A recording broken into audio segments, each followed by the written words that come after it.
अहम मक्तद पुनिंग वारोल theorem meeting ताबीरीबसिंग GeM सैगुजमना तराम नुक्चरी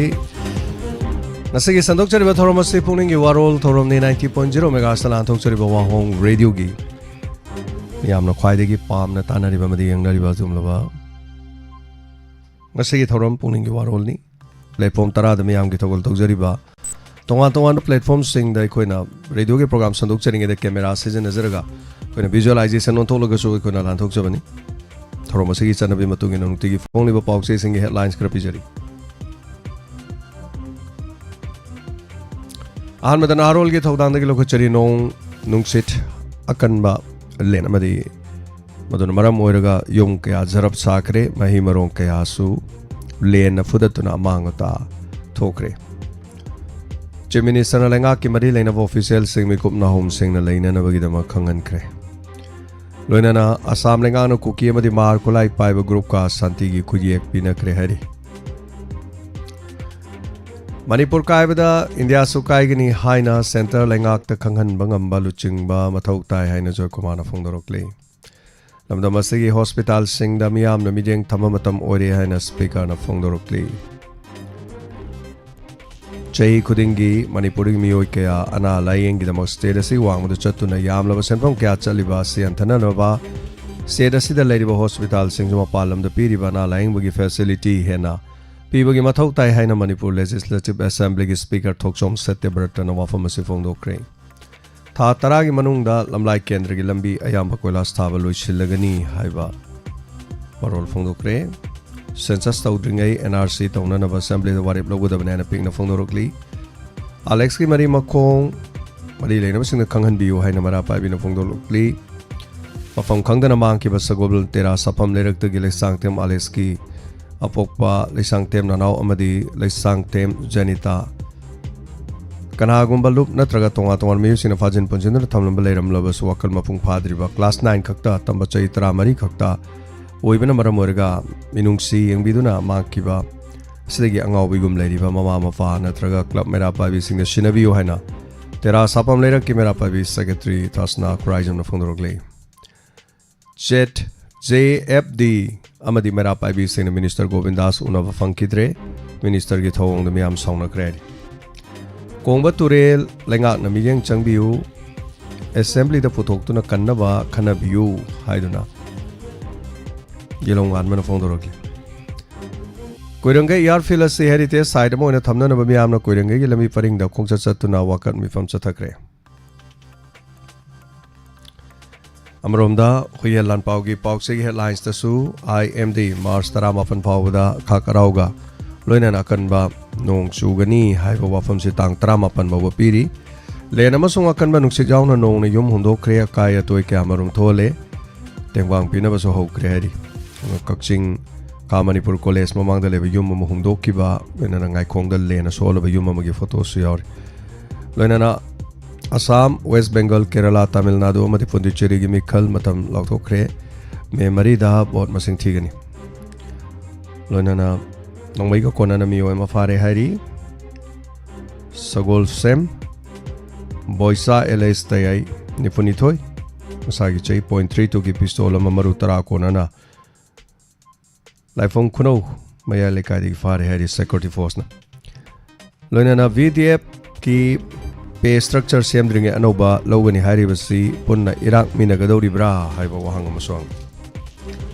अमरोमदा constitution के article 13 की मतुंगिन अंगांग सिंग मखनबा मिडियंग संगदबनी चीफ जस्टिस सजीबो नोमा पानबा चराउबदा चिंगनबिगनु हाइना कांगजियाना फोंदोरकले लोइना बॉर्डर दगी यूजी मंगा फारे हाइबा फोटो कोना यावरी अमदे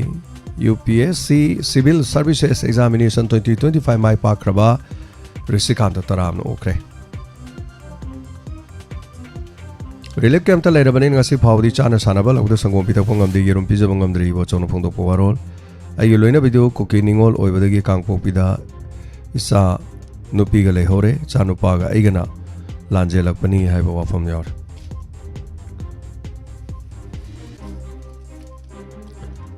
ओनफम पाउसे सिगी द कनबा नोले नुसिन मसुंग लेना चाउन मांगा ता थोक्रे चीफ मिनिस्टर गवर्नर गवर्नमेंट की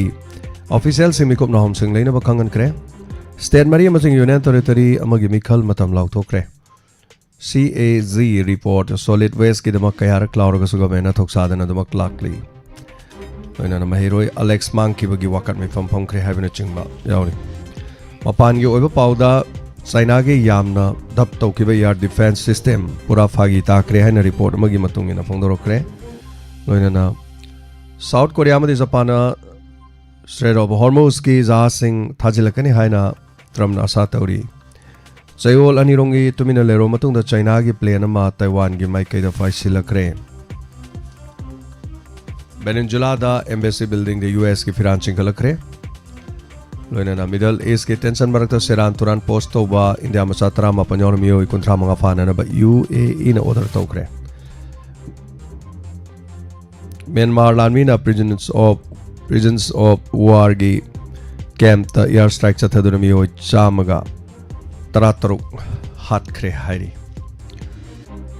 Rakhine State laiba prisoners of war campus ta Myanmar lanmi sinanong tagtagi lan sathabada hunta lanmi gi makok thongba officer ama yauna miyo chamaga tarataruk hat kre haiba wafam yaw komsi gi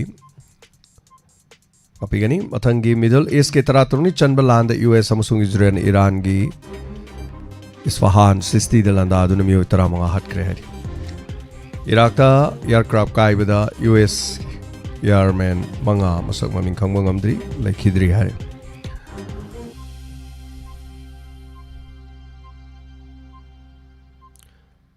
Pipe cooking gas season abada LPG piraroi haiba wafam sulang Asiga loina no loijare nungtigi phone liba pau se sing dagi lauthok chaba maroi ba pau khra makha tarak ko se khoi gi number da call to biduna thorom saru ga biu khoi gi number 9077282001 hang dok chare thorom asida rang call phangba yamna toina call phangbu sing le piu khoi gi channel sigi oina noba policy chana kanglon koina hodok chari bise mayam khoi ngang na satmina si Nomanini sida call funky basing call le piraga pangauda basing na saruga view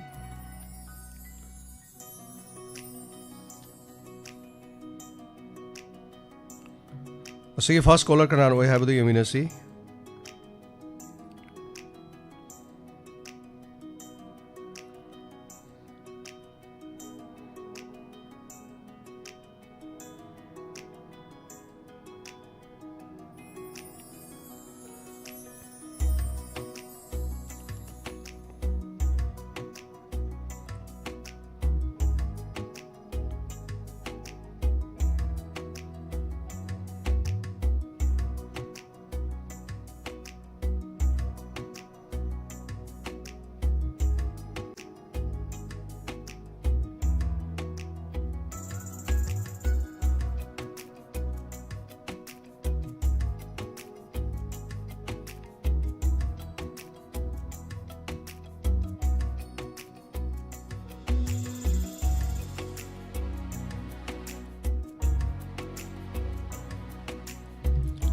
Hello, minga mo dilay from IBC.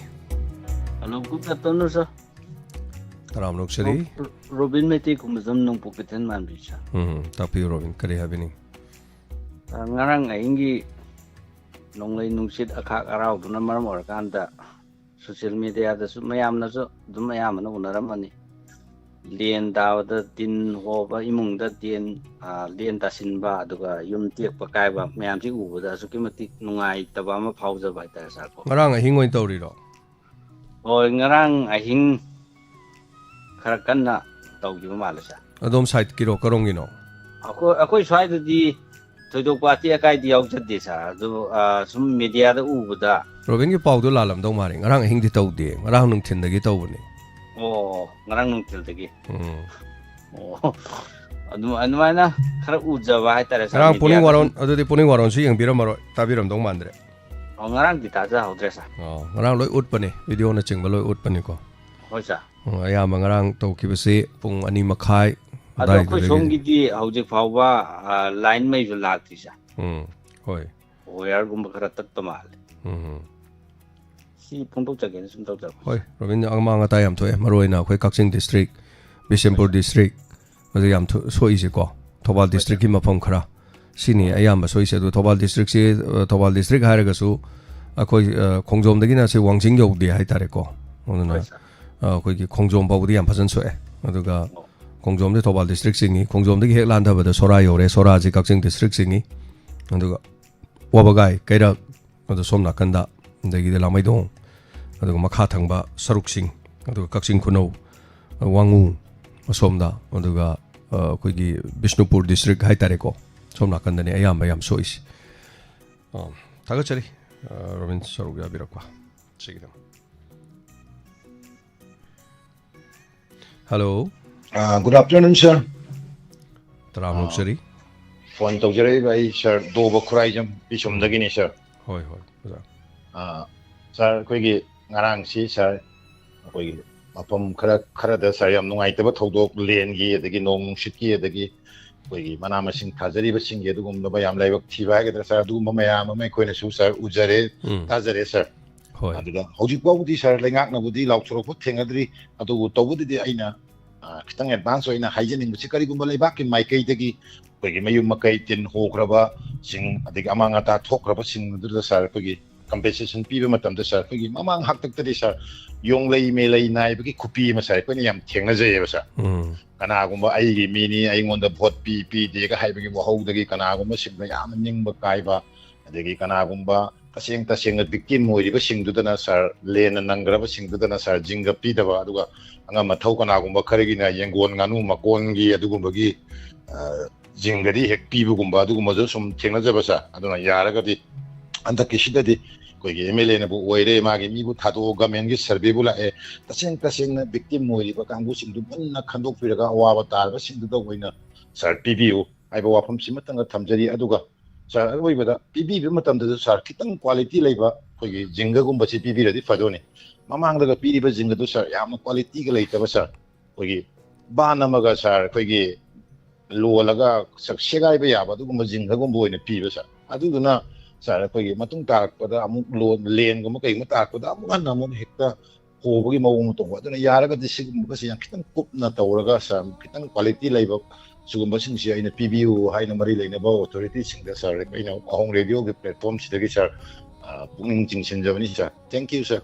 ꯊꯥꯒꯠꯆꯔꯤ ꯑꯗꯨꯕꯨ ꯃꯃꯥꯡꯒꯤ ꯆꯍꯤꯗ ꯇꯤꯟ ꯃꯅꯥ ꯑꯃꯈꯛ ꯄꯤꯔꯛꯄꯒꯤ ꯂꯝꯕꯤꯗ ꯅꯨꯄꯥꯗꯨꯅ ꯊꯝꯃꯒ ꯌꯣꯄꯥꯛꯅ ꯇꯤꯟꯗꯨ ꯈꯥꯏꯕꯒꯤ ꯑꯃꯁꯨ ꯚꯥꯏꯔꯦꯜ ꯑꯣꯏꯒꯦ ꯍꯥꯏꯇꯥꯔꯦ ꯃꯤꯆꯪ ꯃꯤꯈꯥꯏ ꯅꯥꯏꯔꯒ ꯌꯥꯝ ꯄꯤꯗꯕꯒꯤ ꯍꯥꯏꯇꯥꯔꯦꯅꯦ ꯌꯨꯝꯅ ꯇꯤꯟ ꯚꯥꯟ 4-5 ꯍꯦꯛ ꯍꯣꯕ ꯄꯤꯔꯛꯄꯅ ꯇꯤꯟ ꯃꯅꯥ 1-2 ꯍꯦꯛ ꯄꯤꯔꯛꯄꯗꯨꯗ ꯁꯥꯎꯅꯤꯡꯗꯅ ꯍꯥꯏꯇꯥꯔꯦ ꯑꯗꯨꯕꯨ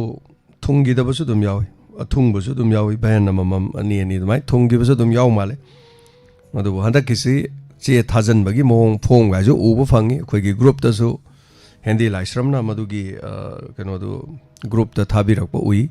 ꯍꯥꯏꯔꯤꯕꯗꯨꯗ ꯃꯦꯟꯁꯤꯜꯂꯒ ꯁꯔꯀꯥꯔꯒꯤ ꯃꯥꯏꯀꯩꯗꯒꯤ ꯂꯧꯕ ꯌꯥꯕ ꯀꯔꯤ ꯃꯗꯨ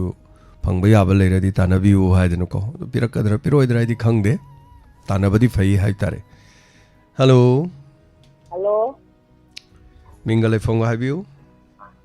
ꯑꯩ ꯑꯊꯣꯛꯄꯝ ꯑꯋꯥꯡ ꯂꯩꯀꯥꯏꯗꯒꯤ ꯉꯥ ꯁꯪꯕꯤꯅꯤ ꯑꯩ ꯐꯣꯟ ꯑꯃꯨꯛꯇ ꯇꯧꯕꯁꯨ ꯐꯪꯗꯦ ꯑꯗꯣ ꯑꯃꯨꯛꯁꯨ ꯍꯦꯛ ꯐꯪꯖꯗꯦ ꯇꯣꯛꯄ ꯑꯗꯣ ꯉꯁꯤꯗꯤ ꯍꯦꯛ ꯅꯝꯕꯗ ꯐꯪꯉꯦ ꯍꯥꯏꯕꯤꯌꯨꯅꯦ ꯑꯩ ꯁꯨꯝ ꯉꯔꯥꯡꯒꯤ ꯅꯣꯡ ꯅꯨꯡꯁꯤꯠ ꯇꯧꯕ ꯑꯃꯒꯤꯗꯣ ꯅꯨꯡꯉꯥꯏꯇꯗ ꯁꯨꯝ ꯐꯣꯡꯗꯣꯔꯛꯄꯅꯤ ꯑꯗꯒꯤ ꯅꯍꯥꯟꯈꯩꯁꯨ ꯑꯗꯨꯝ ꯀꯔꯤ ꯍꯥꯏꯅꯤ ꯄ꯭ꯔꯣꯒ꯭ꯔꯥꯝ ꯈꯨꯗꯤꯡꯃꯛ ꯑꯗꯨꯝ ꯁꯥꯔꯒꯤ ꯑꯣꯏꯔꯣ ꯑꯃꯒꯤ ꯂꯣꯏꯅꯃꯛ ꯇꯥꯖꯩꯌꯦꯕꯀꯣ ꯑꯩꯅ ꯐꯣꯟ ꯁꯨꯝ ꯍꯦꯛ ꯐꯪꯗꯕ ꯍꯦꯛ ꯇꯧꯗꯕꯒꯤ ꯋꯥꯅꯤ ꯑꯗꯨ ꯈꯣꯡꯖꯣꯝ ꯑꯗꯒꯤ ꯑꯃ ꯁꯣꯛꯄꯁꯦ ꯍꯥꯔꯣꯏꯒꯤꯁꯨ ꯁꯣꯛꯄꯒ ꯌꯥꯎꯕ꯭ꯔꯕ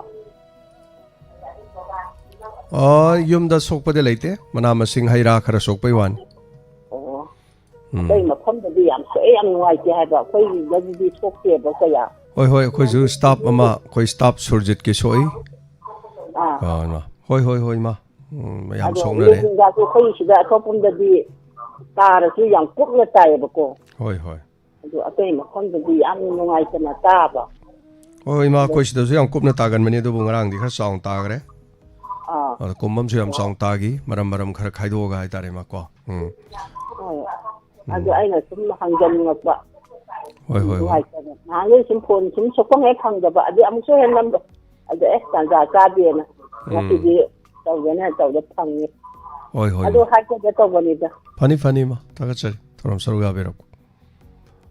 ꯁꯤꯅ ꯑꯩꯈꯣꯏꯒꯤ ꯁ꯭ꯇꯥꯐ ꯁꯨꯔꯖꯤꯠꯀꯤ ꯃꯥꯒꯤ ꯌꯨꯝꯗꯅꯤ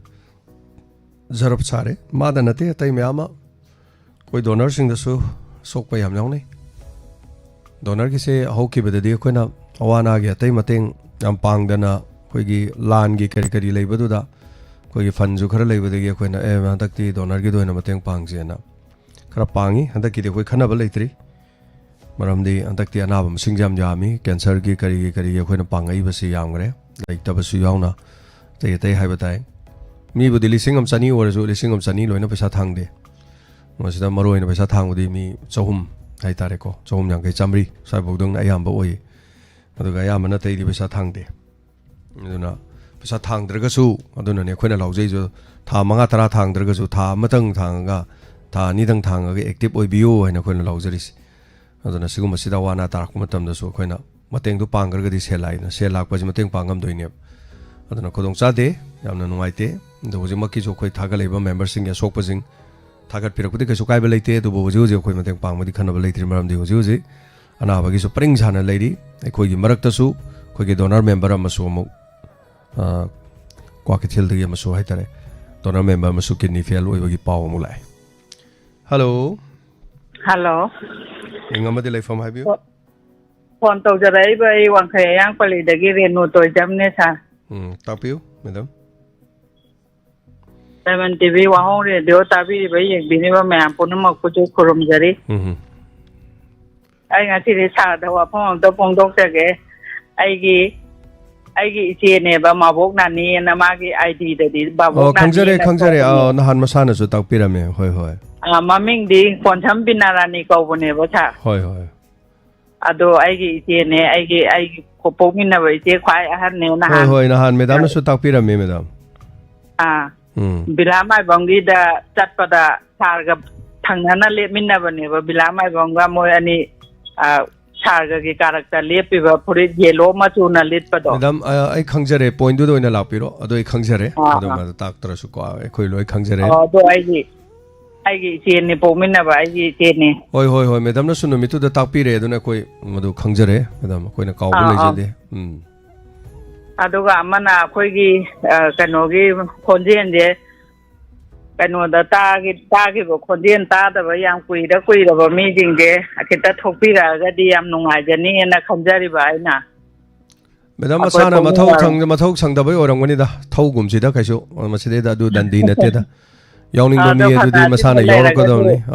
ꯌꯥꯎꯅꯤꯡꯗꯕ ꯑꯗꯨꯗꯤ ꯌꯥꯎꯔꯛꯑꯔꯣꯏꯗꯕꯅꯤ ꯁꯪꯉꯀꯥꯟꯗ ꯑꯗꯨꯝ ꯌꯥꯎꯖꯔꯛꯆꯅꯤ ꯑꯩꯈꯣꯏ ꯊꯧꯒꯨꯝꯁꯤ ꯃꯗꯨ ꯗꯟꯗꯤ ꯑꯣꯏꯍꯟꯒꯨꯝꯁꯤꯗ ꯀꯣ ꯍꯣꯏ ꯑꯩꯁꯨ ꯂꯥꯏꯚ ꯌꯥꯎꯕꯗꯤ ꯀꯌా ꯉꯝꯗ꯭रे ꯍꯟꯗꯛꯁꯦ ꯍꯣꯏ ꯑꯗꯨ ꯁꯪꯕ ꯀꯥꯟꯗ ꯑꯗꯨꯝ ꯇꯥꯕꯤꯌꯨ ꯅꯣꯡꯉꯥꯜꯂꯒꯕꯨꯗꯤ ꯂꯣꯏꯅ ꯇꯥꯖꯩ ꯑꯗꯨ ꯃꯌꯥꯝ ꯁꯪꯉꯀꯥꯟꯗꯅꯦ ꯑꯗꯨꯝ ꯇꯥꯁꯤ ꯑꯗꯨꯒ ꯑꯩꯈꯣꯏ ꯊꯧꯔꯒ ꯊꯕꯛ ꯇꯧꯍꯟꯒꯨꯝꯁꯦꯕ ꯀꯣ ꯍꯣꯏ ꯃꯥꯒꯤ ꯈꯣꯟꯖꯦꯜꯗꯨ ꯁꯨꯝ ꯇꯥꯅꯤꯡꯉꯛꯄꯒꯤ ꯋꯥꯅꯤꯗ ꯀꯅꯥꯒꯤ ꯈꯣꯟꯖꯦꯜꯅꯣ ꯃꯥꯒꯤ ꯈꯣꯟꯖꯦꯜꯅ ꯑꯃꯨꯛ ꯍꯥꯏꯒꯠꯂꯛꯏꯁꯤꯕꯣ ꯃꯁꯥꯅ ꯃꯤꯅ ꯌꯥꯎꯅꯤꯡꯗꯕ ꯑꯗꯒꯤ ꯃꯁꯥꯅ ꯁꯪꯗꯕ ꯑꯗꯨꯗꯤ ꯁꯪꯗꯕꯅꯤ ꯁꯪꯀꯥꯟꯗ ꯑꯗꯨꯝ ꯌꯥꯎꯖꯔꯛꯆꯅꯤ ꯁꯤꯗꯤ ꯊꯧꯔꯒ ꯇꯧꯕꯌꯥꯕ ꯊꯕꯛ ꯅꯠꯇꯦ ꯍꯥꯏꯇꯥꯔꯦ ꯑꯗꯨꯅ ꯌꯥꯎꯅꯤꯡꯕꯗꯤ ꯑꯗꯨꯝ ꯌꯥꯎꯖꯔꯛꯆꯅꯤ ꯑꯩꯈꯣꯏꯅ ꯄꯥꯝꯖꯕꯗꯤ ꯗꯟꯗꯤꯗ ꯌꯥꯎꯕꯗꯨ ꯄꯥꯝꯗꯦ ꯑꯩꯈꯣꯏꯒꯤꯗꯃꯛ ꯂꯦꯞꯄꯤꯕ ꯑꯩꯈꯣꯏꯒꯤꯗꯃꯛ ꯂꯩꯕꯤꯕꯗꯣ ꯃꯗꯨꯅꯤ ꯑꯩꯈꯣꯏꯅ ꯄꯥꯝꯖꯔꯤꯁꯤ ꯑꯩꯈꯣꯏꯒꯤꯗꯃꯛ ꯂꯦꯞꯄꯤꯕꯗꯣ ꯑꯗꯨꯅꯤ ꯀꯣ ꯑꯗꯨꯅ ꯑꯩꯈꯣꯏꯒꯤꯗꯃꯛ ꯂꯦꯞꯄꯁꯤꯡ ꯑꯣꯏꯅ ꯂꯦꯡꯁꯤꯟꯕꯤꯔꯛꯄꯁꯨ ꯍꯦꯟꯅ ꯄꯥꯝꯖꯩ ꯍꯥꯏꯇꯥꯔꯦ ꯑꯩꯈꯣꯏꯒꯤꯗꯃꯛ ꯍꯦꯛ ꯂꯦꯞꯄꯗꯤ ꯑꯩꯈꯣꯏꯅꯁꯨ ꯁꯤꯕ ꯉꯝꯃꯦ ꯃꯦꯗꯥꯝꯁꯨ ꯃꯦꯗꯥꯝꯒꯤ ꯃꯦꯗꯥꯝꯒꯤꯗꯃꯛ ꯂꯦꯞꯄꯗꯨꯅꯤ ꯃꯦꯗꯥꯝꯒꯤ ꯄꯨꯔꯣꯏꯕꯅ ꯃꯦꯗꯥꯝꯒꯤꯗꯃꯛ ꯂꯦꯞꯄꯗꯣ ꯑꯗꯨꯅꯤ ꯅꯠꯇ꯭ꯔꯅꯦ ꯃꯦꯗꯥꯝꯒꯤ ꯄꯨꯔꯣꯏꯕꯗꯨꯅ ꯑꯃꯒꯤ ꯑꯃꯨꯛ ꯂꯦꯞ ꯇꯧꯔꯗꯤ ꯃꯦꯗꯥꯝ ꯈꯟꯅꯔꯛꯀꯅꯦꯕ ꯅꯠꯇ꯭ꯔ ꯏꯃꯨꯡ ꯃꯅꯨꯡꯗ ꯐꯨꯅꯔꯛꯀꯅꯦꯕ ꯑꯗꯨꯅ ꯍꯜꯂꯣ ꯃꯤꯡ ꯑꯃꯗꯤ ꯂꯩꯐꯝ ꯍꯥꯏꯕꯤꯁꯤ ꯁꯥꯔ ꯑꯩ ꯍꯩꯅꯄꯣꯛꯇꯒꯤ ꯃꯤꯡꯆꯥ ꯀꯧꯏ ꯁꯥꯔꯗ ꯀꯩꯅꯣꯝꯇ ꯁꯨꯝ ꯍꯥꯏꯖꯅꯤꯡꯕꯗꯣ ꯑꯩꯅ ꯄꯨꯈꯠꯀꯗꯣꯔꯤꯕ ꯋꯥꯐꯝꯁꯤ ꯃꯌꯥꯝ ꯇꯥꯕꯗ ꯅꯨꯡꯉꯥꯏꯔꯣꯏꯗꯕ꯭ꯔꯗꯤ ꯈꯪꯗ꯭ꯔꯦ ꯀꯔꯤꯅꯣ ꯇꯥꯕ ꯅꯨꯡꯉꯥꯏꯗꯧ ꯍꯥꯏꯕꯤꯔꯛꯑꯣ ꯅꯨꯡꯉꯥꯏꯔꯣꯏꯗꯕꯁꯤꯅ ꯀꯔꯤꯅꯣ ꯀꯩꯅꯣ ꯁꯥꯔꯒꯤ ꯏꯁꯩ ꯑꯃ ꯀꯜꯂꯒꯦ ꯇꯔꯄꯣꯜ ꯍꯥꯏꯅ ꯑꯃ ꯀꯩꯅꯣ ꯂꯩꯕꯗꯣ ꯑꯗꯨꯒ ꯑꯗꯒꯤ ꯃꯦꯗꯥꯝ ꯀꯨꯟꯗꯔꯥꯅ ꯀꯩꯅꯣ ꯄꯨꯊꯣꯔꯛꯄ ꯏꯔꯛꯄ ꯏꯁꯩ ꯑꯃ ꯑꯌꯨꯛꯀꯤ ꯑꯏꯪꯕ ꯂꯤꯛꯂꯥ ꯃꯥꯅ ꯏꯁꯩ ꯑꯃ ꯍꯣꯏ ꯂꯩꯗꯥꯏ ꯍꯣꯏ ꯍꯣꯏ ꯍꯥꯏꯕꯤꯌꯨ ꯀꯔꯤ ꯇꯧꯔꯦ ꯍꯥꯏꯅꯣ ꯑꯣ ꯑꯗꯨꯒꯤꯗꯨꯒ ꯌꯥꯝ ꯃꯔꯤ ꯂꯩꯅꯅ ꯁꯨꯝ ꯎꯕ ꯀꯔꯤꯗ ꯂꯩꯅꯩꯕ ꯑꯅꯤꯗꯣ ꯏꯁꯩ ꯑꯅꯤꯗꯨꯒꯤꯗꯣ ꯑꯩꯅ ꯁꯨꯝ ꯌꯦꯡꯖꯕ ꯃꯇꯝꯗ ꯑꯅꯤꯗꯣ ꯌꯥꯝ ꯅꯛꯁꯟꯅꯅ ꯎꯕ ꯃꯥꯟꯅꯗꯦꯅ ꯀꯔꯤꯝ ꯃꯥꯟꯅꯗꯦ ꯃꯦꯗꯥꯝ ꯇꯥꯕꯤꯔꯤ ꯀꯃꯥꯏꯅ ꯇꯥꯔꯤꯅꯣ ꯑꯃꯅ ꯇꯔꯄꯣꯟ ꯀꯠꯄꯅꯤ ꯁꯤꯕꯒꯤ ꯅꯠꯇꯦ ꯑꯗꯨꯒ ꯑꯃꯗꯨꯗꯤ ꯔꯣꯃꯥꯟꯇꯤꯛꯅꯤ ꯃꯤꯒꯤ ꯎꯖꯔꯨꯗꯕ ꯃꯌꯨꯝ ꯊꯥꯗꯣꯛꯑꯒ ꯆꯠꯂꯨꯕ ꯑꯃꯅ ꯃꯥꯒꯤꯁꯨ ꯅꯨꯡꯁꯤꯕ ꯂꯩꯖꯩ ꯑꯌꯨꯛꯀꯤ ꯀꯣꯔꯧ ꯂꯤꯛꯂꯥ ꯃꯉꯥꯜ ꯂꯧꯕꯗ ꯅꯍꯥꯛꯄꯨ ꯅꯨꯡꯁꯤꯖꯩ ꯅꯍꯥꯛꯄꯨ ꯅꯤꯡꯖꯩ ꯍꯥꯏꯕꯅꯤ ꯑꯃꯗꯨꯅ ꯂꯩꯃꯤꯟꯅꯔꯝꯕ ꯑꯃ ꯅꯣꯡꯃꯩ ꯄꯥꯜꯂ ꯁꯤꯈꯤꯕ ꯑꯗꯒꯤ ꯃꯥꯒꯤꯗꯃꯛꯇ ꯊꯋꯥꯏ ꯃꯤꯔꯦꯟꯗꯨ ꯆꯍꯤꯒꯤ ꯂꯥꯛꯄꯗ ꯂꯩ ꯀꯠꯄ ꯍꯥꯏꯕꯅꯤ ꯑꯅꯤꯗꯨꯗꯤ ꯀꯔꯤꯝ ꯃꯥꯟꯗꯦ ꯀꯃꯥꯏꯅ ꯃꯥꯟꯅꯩꯅꯣ ꯑꯗꯩꯗꯁꯦ ꯑꯩꯅ ꯁꯨꯝ ꯆꯤꯡꯁꯤꯟꯖꯕꯗ ꯀꯩꯅꯣꯅꯤꯗ ꯑꯗꯨꯒꯤ ꯍꯥꯏꯔꯤꯕ ꯃꯦꯗꯥꯝꯅ ꯄꯨꯊꯣꯔꯛꯄ ꯏꯁꯩꯗꯨꯒꯤ ꯂꯩꯒꯥꯏ ꯑꯗꯒꯤꯗꯤ ꯁꯥꯔꯅ ꯒꯥꯔꯤ ꯊꯧꯔꯒ ꯗ꯭ꯔꯦꯁꯇꯨ ꯁꯦꯠꯂꯒ ꯑꯗꯩ ꯑꯩꯒꯤ ꯗ꯭ꯔꯦꯁꯇꯨ ꯁꯦꯠꯂꯒ ꯒꯥꯔꯤꯒꯩ ꯊꯧꯕꯗ ꯂꯩ ꯃꯔꯛꯇꯨꯗ ꯉꯁꯥꯏꯒꯤ ꯁꯥꯔꯒ ꯑꯦꯛ ꯇꯧꯃꯤꯟꯅꯈꯤꯕ ꯀꯨꯝꯃꯤꯟꯅꯈꯤꯕ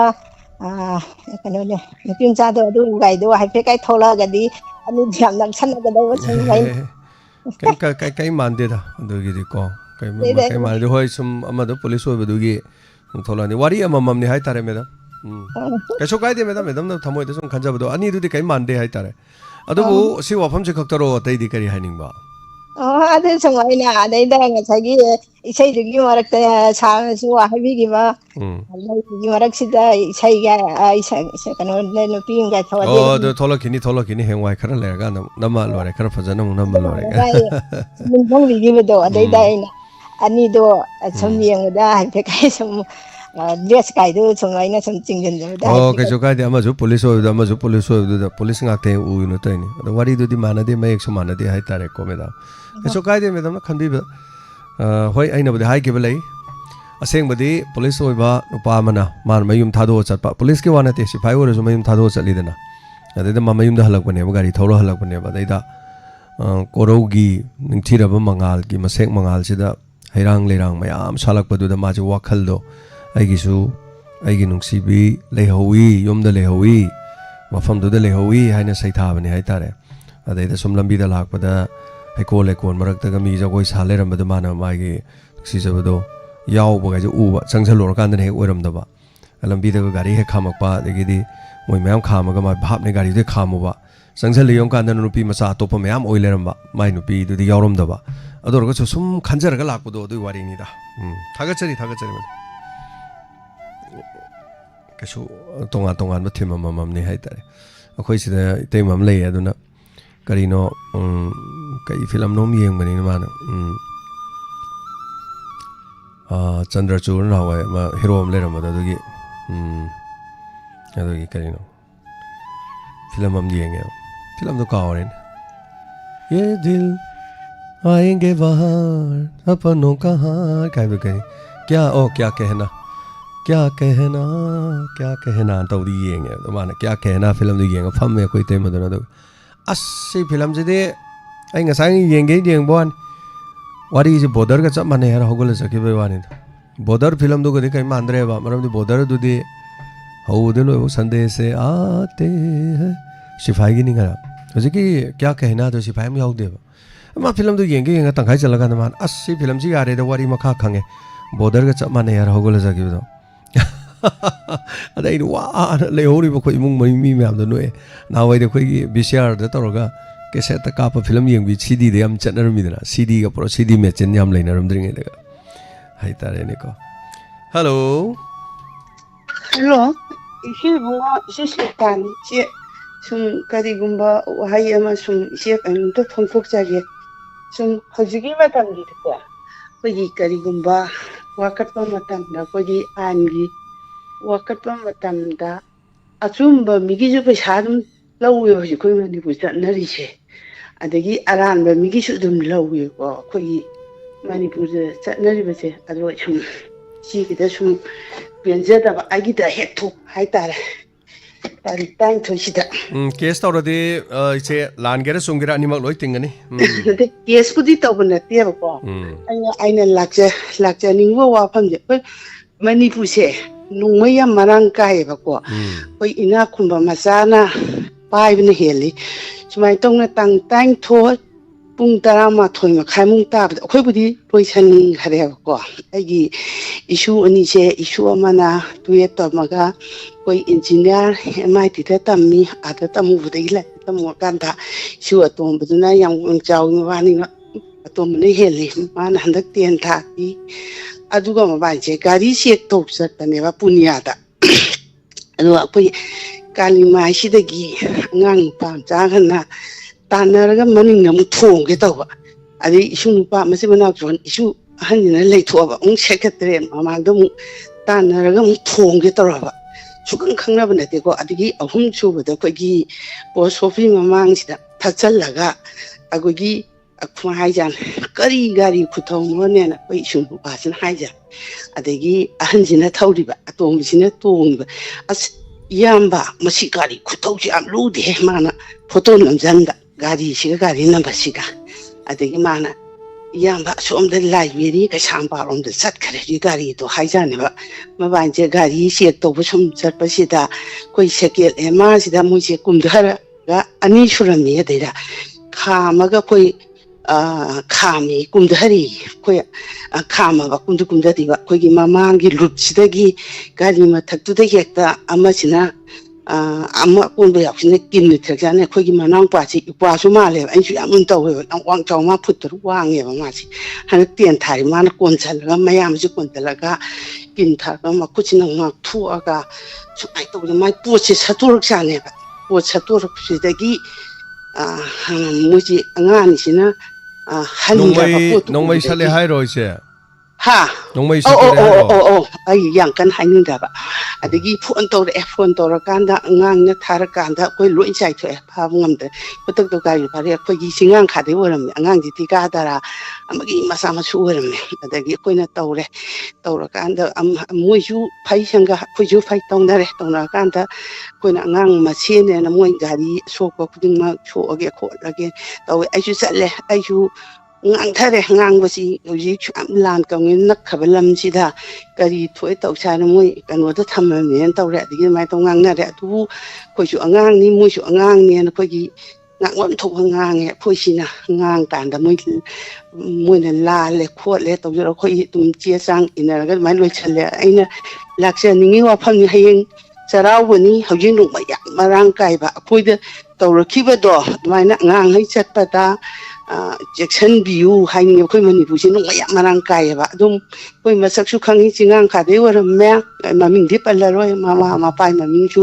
ꯍꯧꯖꯤꯛ ꯃꯅꯤꯄꯨꯔꯁꯦ ꯌꯥꯝ ꯂꯨꯔꯦ ꯃꯁꯤ ꯑꯩꯅ ꯏꯆꯥꯁꯤꯡꯗ ꯍꯥꯏꯔꯛꯏꯕ ꯑꯗꯩ ꯃꯆꯥ ꯄꯣꯛꯏꯕ ꯏꯅꯥꯛ ꯈꯨꯟꯕꯒꯤ ꯃꯆꯥꯁꯤꯡꯁꯨ ꯃꯆꯥꯁꯤꯡꯅ ꯀꯔꯤ ꯄꯥꯏ ꯈꯣꯠꯂꯤ ꯍꯥꯏꯕꯗꯣ ꯌꯦꯡꯍꯟꯅꯤꯡꯉꯦꯕ ꯁꯨꯝ ꯑꯩꯈꯣꯏꯁꯨ ꯁꯥꯒꯩꯁꯨ ꯐꯩ ꯑꯩꯈꯣꯏ ꯄꯨꯂꯤꯁ 10 ꯑꯣꯏ ꯑꯩꯈꯣই ꯏꯆꯥ ꯏꯁꯨ ꯑꯗꯣ ꯑꯩꯈꯣꯏꯅ ꯈꯔ ꯐꯔꯝꯗꯕ ꯁꯥꯒꯩ ꯐꯔꯝꯗꯕ ꯑꯗꯩ ꯄꯨꯂꯤꯁ ꯂꯩꯔꯝꯗꯕ ꯑꯣꯏꯗꯤ ꯀꯔꯝꯕ ꯗꯣꯁꯥꯅꯣ ꯇꯥꯒꯗꯣꯏꯕ ꯑꯩꯈꯣꯏꯅ ꯃꯁꯤ ꯃꯣꯏꯁꯨ ꯑꯉꯥꯡ ꯃꯣꯏꯅꯕꯨꯗꯤ ꯈꯔ ꯍꯜꯂꯦ ꯑꯗ ꯃꯥꯒꯤ ꯁꯨꯃꯥꯏꯅ ꯇꯧꯋꯦꯕ ꯑꯗꯨ ꯋꯥꯕꯨꯗꯤ ꯂꯣꯏꯁꯟꯅꯔꯦ ꯑꯗꯣ ꯑꯩꯅ ꯄꯤꯖꯅꯤꯡꯉꯤꯕ ꯃꯦꯁꯦꯖꯁꯤꯅ ꯍꯧꯖꯤꯛꯁꯤ ꯅꯣꯡꯃ ꯌꯥꯝ ꯃꯔꯥꯡ ꯀꯥꯏ ꯍꯌꯦꯡ ꯑꯩꯈꯣꯏ ꯆꯩꯔꯥꯎꯕꯒꯤ ꯊꯥꯕꯜ ꯍꯥꯏꯕ ꯑꯃꯁꯨ ꯂꯩ ꯑꯗꯨ ꯏꯆꯥꯁꯤꯡꯗ ꯃꯃꯥ ꯃꯄꯥ ꯑꯣꯏꯕꯁꯤꯡꯁꯦ ꯆꯠꯊꯣꯛꯄꯁꯨ ꯌꯦꯡꯍꯟꯅꯤꯡꯉꯤ ꯏꯅꯥꯛ ꯈꯨꯟꯕꯒꯤ ꯃꯆꯥꯁꯤꯡꯁꯦ ꯀꯔꯤ ꯄꯥꯏ ꯀꯔꯤ ꯀꯦꯇꯨꯒ ꯌꯥꯝ ꯌꯦꯛꯏꯗ ꯃꯣꯏꯁꯤ ꯅꯥꯇꯩ ꯆꯥꯕ ꯃꯤꯗꯤ ꯅꯠꯇꯔꯦ ꯍꯣꯏ ꯑꯗꯣ ꯏꯆꯦ ꯂꯥꯁꯇ ꯍꯥꯏ ꯃꯣꯏꯒꯤ ꯇꯞ ꯂꯩꯕꯣꯟ ꯁꯥꯟꯅ ꯂꯥꯛꯑꯣ ꯑꯉꯥꯡꯗ ꯅꯦꯁꯅꯦꯜ ꯊꯥꯛ ꯌꯧꯔꯕꯅꯦ ꯑꯩꯁꯨ ꯅꯨꯄꯥ ꯑꯩꯅ ꯍꯥꯠꯇꯣꯛꯄꯤꯒꯦ ꯍꯥꯏꯔꯤꯔꯥ ꯃꯈꯣꯡ ꯊꯨꯗꯦꯛꯄꯤꯒꯦ ꯌꯥꯔꯦ ꯇꯥꯅꯤꯡꯗꯦ ꯆꯠꯂꯣꯅ ꯑꯩꯁꯨ ꯉꯥꯡꯕ ꯌꯥꯕ ꯑꯩꯈꯣꯏꯁꯨ ꯉꯥꯡꯕ ꯍꯥꯏꯕꯅꯤ ꯉꯥꯡꯉꯦ ꯑꯗꯨꯃꯥꯏꯅ ꯇꯧꯅ ꯑꯉꯥꯡ ꯃꯁꯦꯅꯦꯅ ꯂꯣꯏꯁꯟꯅꯔꯦ ꯑꯗꯣ ꯃꯣꯏ ꯒꯥꯔꯤꯒꯤ ꯁꯣꯛꯄ ꯈꯨꯗꯤꯡꯃꯛ ꯃꯣꯏ ꯌꯦꯡꯁꯜꯂꯒꯦꯅ ꯑꯗꯨꯃꯥꯏꯅ ꯌꯦꯡꯁꯜꯂꯒ ꯇꯣꯛꯑꯦ ꯑꯗꯣ ꯑꯩꯁꯨ ꯃꯁꯛ ꯃꯨꯟꯅ ꯌꯦꯡꯒꯦꯅ ꯌꯦꯡꯍꯧꯔꯦ ꯃꯁꯛ ꯌꯥꯅꯤ ꯁꯦꯀꯦꯟ MRꯗꯒꯤꯅꯤ ꯑꯗꯣ ꯃꯁꯤ ꯑꯩꯈꯣꯏꯒꯤ ꯅꯨꯄꯥ ꯃꯆꯥꯁꯤꯡ ꯊꯧꯕꯗ ꯁꯦꯀꯨꯔꯤꯇꯤ ꯃꯌꯥꯝꯁꯤꯁꯨꯅꯦ ꯆꯦꯛ ꯈꯔ ꯇꯧꯍꯟꯅꯤꯡꯉꯦꯕ ꯑꯩꯈꯣꯏꯁꯨ ꯂꯩ ꯅꯣꯡꯃꯩ ꯂꯥꯏꯁꯦꯟꯁ 2 ꯂꯩ ꯑꯩꯈꯣꯏ ꯅꯣꯡꯃꯇ ꯑꯩꯅ ꯁꯣ ꯂꯣꯜꯂ ꯁꯣ ꯄꯥꯏꯁꯜꯂ ꯊꯝꯃꯦꯕ ꯑꯇꯦꯟꯕꯒ ꯑꯁꯥꯡꯕ ꯑꯃ ꯂꯩꯌꯦꯕ ꯑꯩꯈꯣꯏꯁꯨ ꯑꯗꯣ ꯑꯩꯅ ꯁꯣ ꯂꯣꯏ ꯄꯥꯏꯌꯦꯕ ꯑꯗꯣ ꯃꯃꯥ ꯃꯄꯥꯁꯤꯡꯅ ꯃꯆꯥꯁꯤꯡꯗ ꯑꯗꯨꯃꯥꯏꯅ ꯇꯧꯔꯤꯕꯗꯣ ꯇꯧꯍꯟꯅꯤꯡꯗꯦꯅ ꯏꯆꯦꯅ ꯁꯨꯝ ꯐꯣꯡꯗꯣꯛꯅꯤꯡꯕꯩ ꯋꯥꯅꯤꯗ ꯀꯩꯁꯨ ꯏꯆꯦ ꯈꯪꯖꯗꯕ ꯃꯤꯉꯣꯟꯗꯗꯤ ꯀꯩ ꯑꯣꯏꯗꯣꯏꯅꯣ ꯁꯪꯒ ꯐꯔꯝꯕꯒꯤ ꯁꯥꯒꯩ ꯆꯥꯎꯔꯝꯕꯒꯤ ꯑꯣꯝꯁꯤꯟꯕꯒꯤ ꯐꯕꯩ ꯋꯥꯅꯦꯕ ꯃꯁꯤ ꯏꯆꯦꯅ ꯏꯆꯦ ꯁꯨꯝ ꯐꯣꯡꯗꯣꯛꯅꯤꯡꯕ ꯋꯥꯅꯤ ꯑꯩꯅꯅꯦ ꯄꯨꯂꯤꯁꯁꯨ ꯑꯍꯥꯟꯕꯗꯗꯤꯅꯦ ꯆꯤꯡꯉꯥꯡꯈꯥ ꯃꯆꯥꯅꯤꯅ ꯂꯧꯈꯠꯄ ꯌꯥꯄꯣꯠꯇꯦ ꯃꯌꯥꯝ ꯇꯧꯅꯔꯛꯄ ꯃꯊꯛꯇꯩ ꯂꯥꯎꯊꯔꯛꯄ ꯈꯣꯊꯔꯛꯄꯗꯨꯗ ꯃꯣꯏ ꯈꯨꯠ ꯍꯜꯂꯛꯄꯩ ꯋꯥꯅꯤꯗ ꯌꯥꯝ ꯂꯨꯏꯗ ꯁꯪꯒ ꯂꯩꯇꯕ ꯃꯤꯅ ꯊꯣꯛꯄ ꯌꯥꯝ ꯋꯥꯏꯀꯣ ꯊꯥꯒꯠꯆꯔꯤ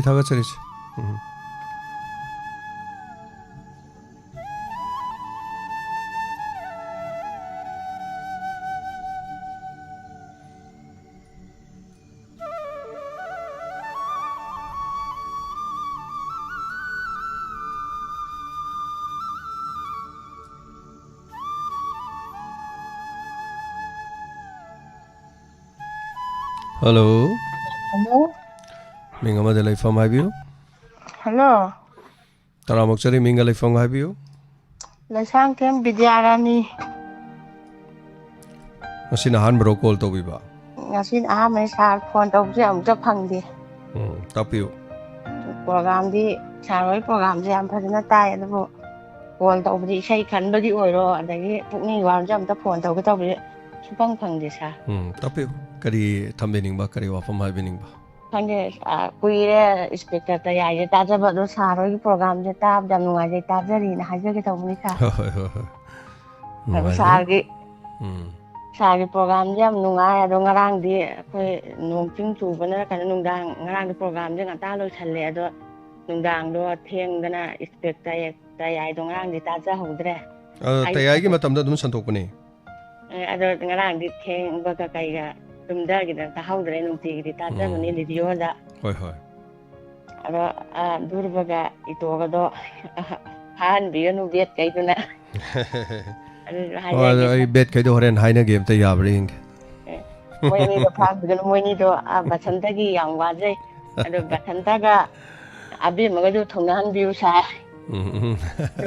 ado hali to pukni wa ron jam ta taw ta bi su pang thang de sa funny thaga chari ai moi masa da thongna onam ta haige yabring ge nuga thongna da bi da man moi pala si dori bra gaino khangdre geminas thank you ngasi na han ba call to bi ro thaga chari numidangi matam de sungja chat kanu hayam da nam seng na de ko numidang se kitang mamli tora ba sai yum da loi le bio miwa ju taroi ko khana ba jo roi ba numidang se pung 8 makhai gi matung da gi sorok da tholei mi sing se afaw mi ne ya mani faw da su yawe ba ko oda ya ma di to bung ngak ta ne sen pai ba cha ba thak pa ngam ba aduga sen hundok pa ngam ba mayam yawe ba mayam ma 가리게 타고보세 오나 때는 타비럭분이 서로 가야지 오나 때는 타고보네 ngara ingonda stowe na isu masite tawrage na ko khanabadi hobu natte soroksi koi sorok mapanda koino hangjalle koi fast food or coffee cab or something hangjalle hangi badudagi mana chumna gari do thobam do chumna magi oida hangagana gari do dum oirom da thogradam ne oirom da hangbaduna yetlom da oirongi lambi du de yelom thogjala di mi gari du de bera ka doin adagi som la kan oi da hangi ba kangu du no mo asom yetlom da la ka do na lak ta da oi gi lambi du da gari afa ba tang mo do thogjala ga lai tu nga na thogjala ga sorong ma ya ji thogjal lak bane ada isu tamna dum thawe kan na budi thogjam na ta ba tamna thawe ma sei mo ye ka no om ta hairom ge na ko ke do du no na ko khana budi na te ai si sum thau bane tum ai ju han tok tre ba dum tam moi gari je mang da ja kham jale do aman horon pe khongjale anh inau sa noi gari du yam phai yam lai yam nga le ai kai u dre noi ni thori du kamai to ino noi du bo nai adai ai ne du khangam ne na moi changjala yamba asna jem yamba sa tor moi me am taw ai oiram da tar di nang samai tori kai no nang si tori kai no na khana kan ne ai khang ne khana bo yai ko moi khon khu thana bo yai da koi budi som mayam na sum taw jari ba thaba khara jai mayam sum khangbi bani na ai ni khangbu sungsa ai khangbu khangre di saura ro e khange ba dum ase ai gi som ai gi param phajai hai tar adai ai na noi gari yam nga le mi noi ba noi gari ji lupa kya pi no krorom pi bro ke nom to mit ka je pangam de noi kapsale achumi yam ba achumi hai mon ado noi som da lak tong na te som da lak tong na tro noi do som da thauri du wi nau ja noi mai du yam nga le mi a to por du ne khana roi dra mi noi ba hai ba na am phajana hai ba ne ko as yama sorry yama as yama sabiro as yama sabiro ata yam respect to bire adu masi to roi dong ne ba aduna khana ba je du de dum oi be ya aduna khana ba je kadai da hoge hai kan ho je gari thau kan khana ba howe number 1 gari je lai chma thak thekat kan ne ba da khoi de moi ne thekala ju ne kai mai jadre to mi chim tarang chalaga dum ngak tang tamna dum thau je gari jum kan na sung dau thau de ain thau gari je 40 then 50 40 ai khai sai da nei thau se lamhang mi kanam leitraba khitang ga kang khat pe yawe ke do do no adaina IT 100 thoro kan da aina pungai mangan khakadok su leite punga mahana yoro leiru do su leite hoi ai thawi karam kan da lila chat pa kan da theng ai ngai na leiraba do dei khitang thojale aduna numidang se khana ba hobani नुमिदांगदी यू थकनी यू थकपसे अदुम ngahaktanggidi pung 2 3 4gidi ma I sagalaga legani masada nongmai yawbadu nongmai satongna bonarakani so torokani adain haijaning badi nongmai paibadu na suma nongmai sijanarubadi yai nongmai sijanarubadu ma awaba soitani mana mi do kapore mi se hodre mi layengni mi gari ma singani kariguma mi do sigreng khalazu ma soidena jel da laini ma gi badana moi mai punsi chupagi mai license ma pani gi nongmai do punsi gi nongmai paibi yaro aduna yaring khaidi nongmai parga su haitare madum du tobidaba and mingo da show op tobidaba haitare license pai da bukana leri ge uji po loi pai nongmai ngak tani loi pai ba ada ai nongmai pai na mingo da nongmai utkadam nate nongmai lei bo khangan banate sangak thongna bagi amamba thengba da chatpada haibai wani adu su nongmai pai ringe da mina thengna reng khala su kapna dorim ni kapna ba do ai nongmai yaur so aina kapado palaudradi mina kapakpada paladi sidoi natro ai nongmai yaure na ingodai kapacho yawbudi natte dana nongmai yawe haibo ani ai nongmai do no kapuni mi do pala sidokre haide mi do khangok da de nang kai kapino da isu court mi ma hatpadu gi isu bira ka doini ada ai punsi do protect tawna bai ngak thokna ba chatpani haisu kana sakhi u hoduri ge an bira ne be amna aduna thengak pajidi yaringe chatle dana tumin chapi ba ama haire na sap min thini ngange dana phani I am sorry phani inausing oh sorry yaringe na yum yongno hona bi ba oren yum yorokan da yorokan ngasai mi jing du badamas ngata ni nonsense kaina ithan da sai rob do ai penja donga kai doruni adai da ina ngamen kai doru do no aduna singna badum on gani aduni khana ba chaina ba thole ma aduna kumai harau da di yam thoi lambi de yam phunai yam khamnai yam thoi so hena section minasi hello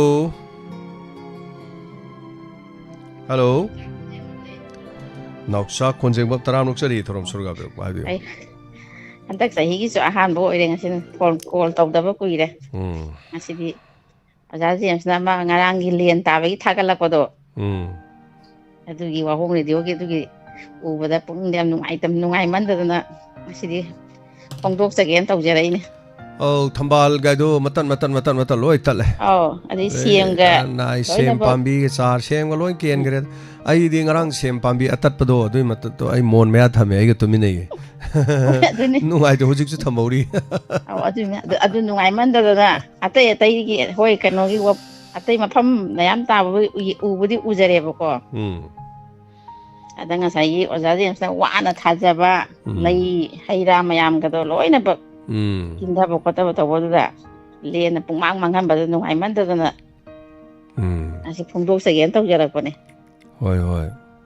hoi si moirang gi budi no ahing budi adum tumba yade nong nungsin na ko adu nahan ahing dagi di mai baro mamang da mukhi ba dagi phuk laktri ja hoi si se moirang gi oina mai se moirang da mai lakte ba nahan ahing da mukhi ba dagi ne ngarang su lakte ngasi su sukla lakte thabu thara no yuda adu sum thada ba dunu be hinare na hoi ningthau khong bi sempu da moi kai ka tat mane u wa tat da yaw ra mai na hai nasik khara yi tat lebra lambi da nasik ka tu ma le ko adu nga tu ni ngarang su lakte ngasi su laktri hoji phuk laktri yaw le mai se ya mai wa na le mai lak na ta ba sida solar macha ma hek lebi ro ba ko solar budi lai ba da gi charge ta wa ta ro sijinare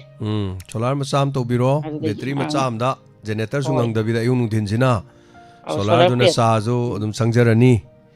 aduga mai ta ro sijinai ayung din do na adu da gi light to mari long tho oga LED bulb amamam than biro sak sa ba thong ba khot pagi mobile charge to ba jarani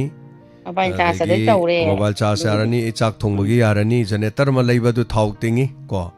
generator lai me da thau khang amde aduna adu yon thokre aduga solar se du budi covid mamang da gi dum sijinare ba ko hoi sidi yam thi na se oire khoju kendan su tingdre kai ta yam phabani solar yam phabani mai ta ro adu budi mai gi bu nungdang gi budi mai ngan budi ngale du ta ga sum sai gi mai lak ta ba sum nungai te da mane man adu dina adu gi adu asum khangan jarak pa ne thagachari thank you adu mai lai na ba sing na ko abi daga di mai santa sembi nungai jane na semjarakani so edena semakani adi kai nom ta ga haije ge ga jen ai je phongdo ke di khan ba di ko ira bane ꯑꯩꯁꯦ ꯁꯨꯃꯥꯏꯅ ꯇꯧꯕꯅꯦ ꯑꯩꯈꯣꯏꯒꯤ ꯏꯁꯤꯡꯒꯤ ꯍꯧꯖꯤꯛꯄꯨꯗꯤ ꯅꯣꯡꯃꯗꯤ ꯈꯔ ꯂꯥꯛꯑꯦꯀꯣ ꯏꯁꯤꯡꯁꯦ ꯑꯩꯈꯣꯏꯅ ꯑꯩꯅ ꯀꯩꯅꯣ ꯃꯣꯏ ꯍꯧꯖꯤꯛꯀꯥꯟꯒꯤ ꯑꯩꯈꯣꯏꯒꯤ ꯄꯣꯠ ꯍꯣꯜ ꯇꯧꯕꯗꯣ ꯄꯣꯠ ꯍꯣꯜ ꯇꯧꯔꯒ ꯑꯩꯈꯣꯏꯒꯤ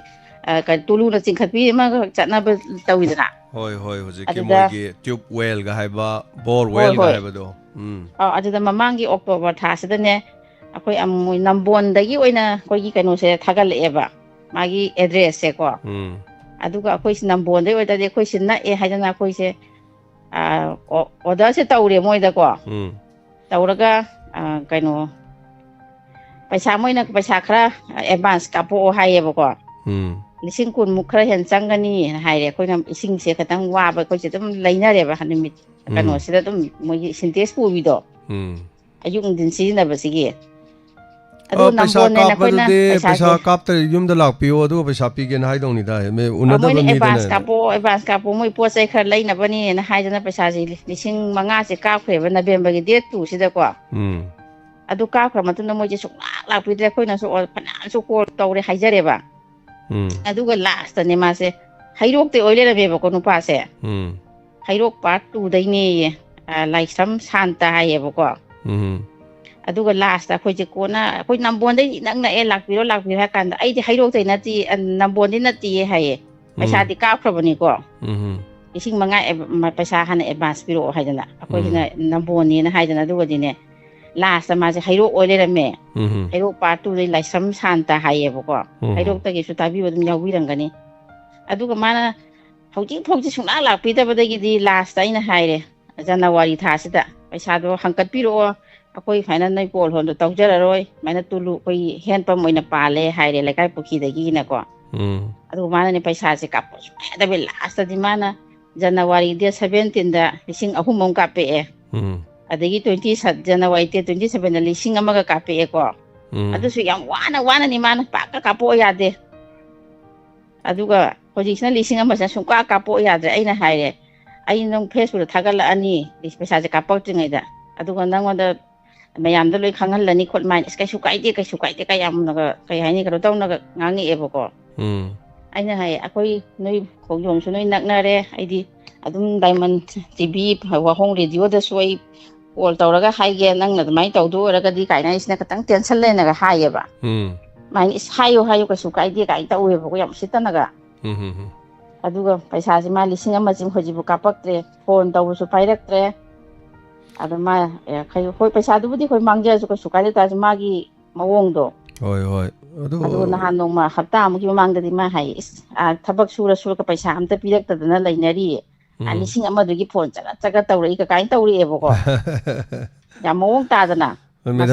ꯃꯦꯗꯝ ꯍꯣꯏꯅ ꯂꯥꯟꯗ꯭ꯔꯣ ꯃꯁꯛ ꯈꯪꯗꯕ ꯃꯤꯗꯨꯕꯨ ꯀꯃꯥꯏꯅ ꯄꯩꯁꯥ ꯀꯥꯞꯁꯜꯂꯨꯏꯅꯣ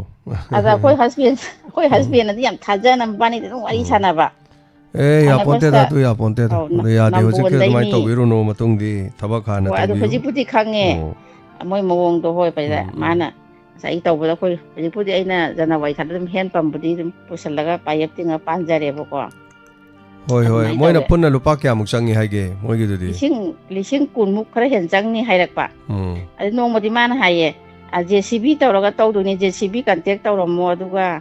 ꯀꯔꯤ ꯗꯔꯝꯁꯨ ꯂꯩꯔꯝꯃꯣ ꯑꯗꯩ ꯀꯩꯅꯣ ꯈꯪꯗꯦ ꯃꯥ ꯀꯩꯀꯩ ꯄꯣꯠ ꯆꯩ ꯌꯥꯝ ꯍꯥꯏꯔꯛꯑꯦ ꯁꯤꯃꯦꯟ ꯅꯨꯡꯃꯦꯟ ꯀꯩꯀꯩ ꯑꯗꯨꯁꯨ ꯇꯧꯔꯝꯃꯣ ꯍꯥꯏꯔꯦ ꯑꯩꯈꯣꯏ ꯁꯣꯝꯗ ꯑꯦꯔꯦꯟꯖ ꯇꯧꯔ ꯊꯝꯃꯦ ꯌꯥꯗꯦ ꯃꯊꯪꯗꯤ ꯐꯣꯟꯗ ꯊꯕꯛ ꯇꯧꯕꯤꯒꯅꯨ ꯐꯣꯟꯗ ꯊꯕꯛ ꯇꯧꯕꯤꯒꯅꯨ ꯃꯊꯪꯗꯤꯀꯣ ꯃꯁꯥ ꯗꯥꯏꯔꯦꯛ ꯀꯧꯔꯒ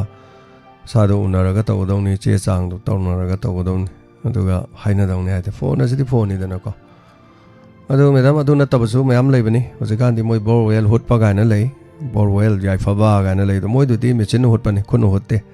ꯑꯗꯣ ꯃꯣꯏꯗꯨꯗꯤ ꯄꯩꯁꯥ ꯂꯨꯄꯥ 10,000 ꯍꯨꯠꯄꯤꯗꯨ ꯅꯠꯇꯦ ꯃꯣꯏꯒꯤꯗꯨꯗꯤ ꯌꯨꯝ ꯃꯅꯨꯡꯗꯒ ꯊꯝꯕ ꯌꯥꯕ ꯇꯨꯂꯨꯒ ꯌꯥꯎꯔ ꯇꯧꯕꯤꯗꯨꯅꯤ ꯃꯣꯏ ꯄꯩꯁꯥ ꯈꯔ ꯃꯥꯒꯤ ꯏꯁꯤꯡ ꯐꯪꯕꯗꯨꯒꯤ ꯃꯇꯨꯡ ꯏꯜꯂꯦ ꯍꯥꯏꯇꯥꯔꯦ 30-40 ꯐꯪꯕꯁꯨ ꯑꯗꯨꯝ ꯌꯥꯎꯏ 1,50,000 ꯐꯪꯕꯁꯨ ꯌꯥꯎꯏ ꯑꯗꯨꯒ ꯏꯁꯤꯡꯗꯤ ꯍꯦꯛꯇ ꯅꯟ ꯁ꯭ꯇꯣꯞꯇ ꯂꯥꯏꯐ ꯇꯥꯏꯝ ꯏꯁꯤng ꯇꯥꯕꯖꯥꯠꯅꯤ ꯊꯥꯒꯠꯆꯔꯤ ꯃꯦꯗꯥꯝ ꯆꯦꯛꯁꯤꯟꯃꯤꯟꯅꯁꯤꯀꯣ ꯈꯔ ꯆꯦꯛꯁꯤꯟꯃꯤꯟꯅꯁꯤ ꯍꯧꯖꯤꯛ ꯃꯇꯝ ꯃꯤꯉꯣꯟ ꯁꯥꯎꯔ ꯌꯥꯄꯣꯟꯇꯦ ꯑꯗꯨꯅꯤ ꯅꯍꯥꯟꯋꯥꯏꯁꯨ ꯑꯩꯁꯨ ꯊꯣꯡ ꯆꯟꯅꯦꯅꯀꯣ ꯊꯣꯡ ꯆꯟꯕꯒꯤ ꯃꯦꯆꯤꯟ ꯑꯃ ꯂꯧꯈ꯭ꯔꯒ ꯃꯦꯆꯤꯟꯅ ꯄꯩꯁꯥ ꯂꯧꯊꯣꯛꯈ꯭ꯔꯒ 10,000 ꯂꯧꯊꯣꯛꯈ꯭ꯔꯒ ꯏꯃꯥꯏ ꯊꯧꯅꯕꯗ ꯃꯃꯩ ꯊꯪꯗꯗꯤ ꯀꯔꯤ ꯑꯣꯏꯔꯝꯃꯦ मादी गुली लंगबी कापी ओइ लेरमे अस अदन गुली लो मिंगसेन लौरुरगा माना ऑटो पुरगा ऑटो दो थौरगा सुम पोचै दो पुरगा तुंगदा लाहौरबा इन मांग थौरबा gari itu dah mingsel ke itu pura ke lahu budu thoban si sum namu lakta dana mana auto driver tu mana pusat laga mo som nak kanda mo khanga bok te sangai pom phau lak pai wan gari no khongjom lak budu sangai pom phau roi de nai mi ma lai am tang maru ki pesa pirong ge tong ni gan haijal le du thonga an ma sang ra sung dok tholok tre hai sini auto dana auto driver dana aduna mo bai thang de lang ba ka pa cha ba oi le ram me ba aduna yam section bi ge dam ni anyway target chari na sokpa gidi am so e mayam so dum sok nei sokpa di ko sokpa mayam si lengang na mari leina basing da che thajalaga lengang na pirak pai do lengang na pirak pa ngai le radi hojik ti nong som churo kani kari taw leini angak pani taw doi se adana jama wa bani ado sida oja kai sana solar na imung manung gi sin bai do kyam ya ge na hai do engon da mati sum group ta hang birak ko budi waramni aduga kari hai ni solar ki di saur ge dum pari saur ge dum ngam me yam hojik ti solar da lupa la muk chang masu leire solar jin ayung din sin bai so aduga MSPDCL da mai yon ba aduga tha gi mai gi bill bau thi ya da biga thi da biga su leire aina paisa phang ba ga su leire adu ma su pangkat pasi am adu na ta bi de yong ge one sin bai di solar da adum 150 170 180 200 hai tare ama thambira ba aduga mai la kan dana dum mai gi inverter su dum oiba battery ma thamaga mai la kan da su charge sang leiba akhoi hujik lei akhoi sum akhoi si lei aduga mai lak tragana solar plate to ani gum dum hapchan ba amma gum dum hapasu yai tangai phadana ani hum hapaga di yam chang ye adu mai du charge sang ba ni sumaina nongju tha si di soi oira ne ba nongju tha si dagi di June July bo di sunung nungai ra roi mai pipa tawrani phone charge tawna ba lei roi adi mung manung gi angang sing larik pa bagi sak sabam dum thanbira lore maroina adagi chak thongi ba jaga dum thanbira lore mangol kari oi mayam phamba ya ba mila su phamba ya ba thanbi ba maning maya da the washroom go ma kai go ma dai ma pa da ma than mari than ba sa bari lem bang ko ne da aduga phone charge to bagi ne kai ne adugi di angak po ore kan ting ko na re ojek do maina solar ne kai ne dum leiru da dum 30000 maya yog da bi da 20 dai bang su ya ba lei adu na ta bi di cham cham na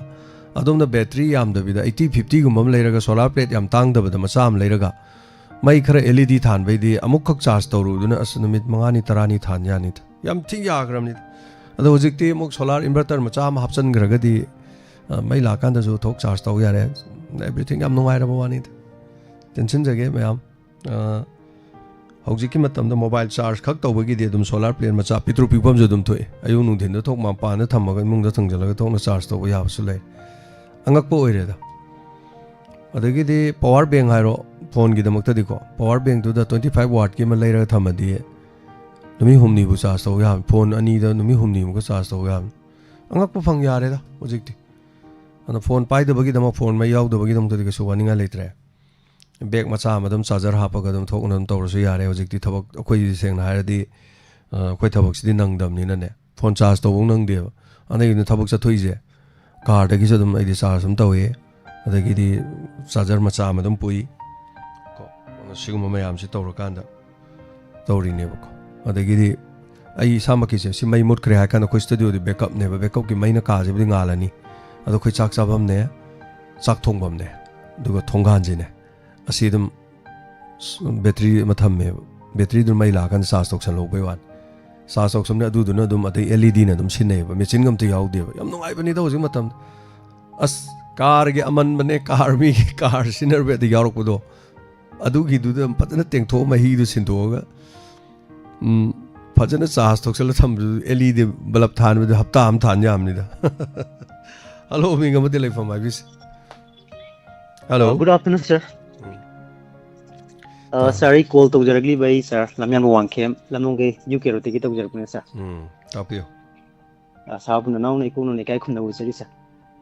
Tramo seri tapio saugi se sir nga sa khogi sa ki keno da khogi la kakching langwa ye umrok cha lebi au umrok cha do sir hawjik ti am pham sa ba ma thabi ai tare nong singi phibam ji am na kana to den sa au ai tharamadi nahan gi ngarang e len do loi kelam dong ni thadi thaudre hoi na na je yes sir ꯃꯐꯝ ꯆꯥꯅ ꯁꯥꯔ ꯁꯦꯝꯒꯅꯨ ꯑꯃ ꯀꯦꯝꯕꯗ ꯌꯥꯝ ꯅꯨꯡꯉꯥꯏꯇꯕ ꯍꯥꯏꯇꯥꯔꯦꯅꯦ ꯃꯥꯅꯤ, ꯑꯗꯣ ꯑꯩꯈꯣꯏꯔꯣꯝꯗ ꯁꯥꯔ ꯅꯣꯡꯗꯤ ꯑꯁꯨꯛꯀꯤ ꯃꯇꯤꯛ ꯅꯨꯡꯁꯤꯠ ꯌꯥꯝ ꯀꯜꯂꯤ ꯑꯗꯨꯕꯨ ꯂꯦꯟꯕꯨꯗꯤ ꯁꯥꯔ ꯌꯧꯔꯛꯇ꯭ꯔꯤ ꯂꯦꯟ ꯌꯧꯔꯗꯤ ꯂꯣꯏ ꯂꯣꯏꯔꯦ ꯍꯥꯏꯇꯥꯔꯦ ꯌꯥꯝ ꯑꯁ ꯀꯟꯅ ꯐꯒꯠꯂꯛꯄ ꯇꯥꯏꯃꯤꯡꯁꯤꯗ ꯂꯣꯏ ꯐꯨꯊꯈꯤ ꯇꯥꯔꯒꯗꯤ ꯁꯥꯔ ꯀꯣꯂꯤ ꯍꯋꯥꯏ ꯀꯔꯤ ꯀꯔꯥ ꯇꯥꯡꯈꯨꯜ ꯍꯋꯥꯏ ꯍꯥ ꯑꯩꯈꯣꯏ ꯊꯕꯤ ꯂꯣꯏꯗꯣꯔꯤꯕꯅꯤ ꯅꯨꯡ ꯁꯥꯔ ꯂꯣꯏ ꯂꯣꯏꯗꯣꯏꯅꯦ ꯁꯥꯔ ꯍꯧꯖꯤꯛ ꯊꯕꯤ ꯄꯥꯟꯅꯕ ꯈꯔ ꯌꯧꯔꯛꯑꯕꯅꯦꯕ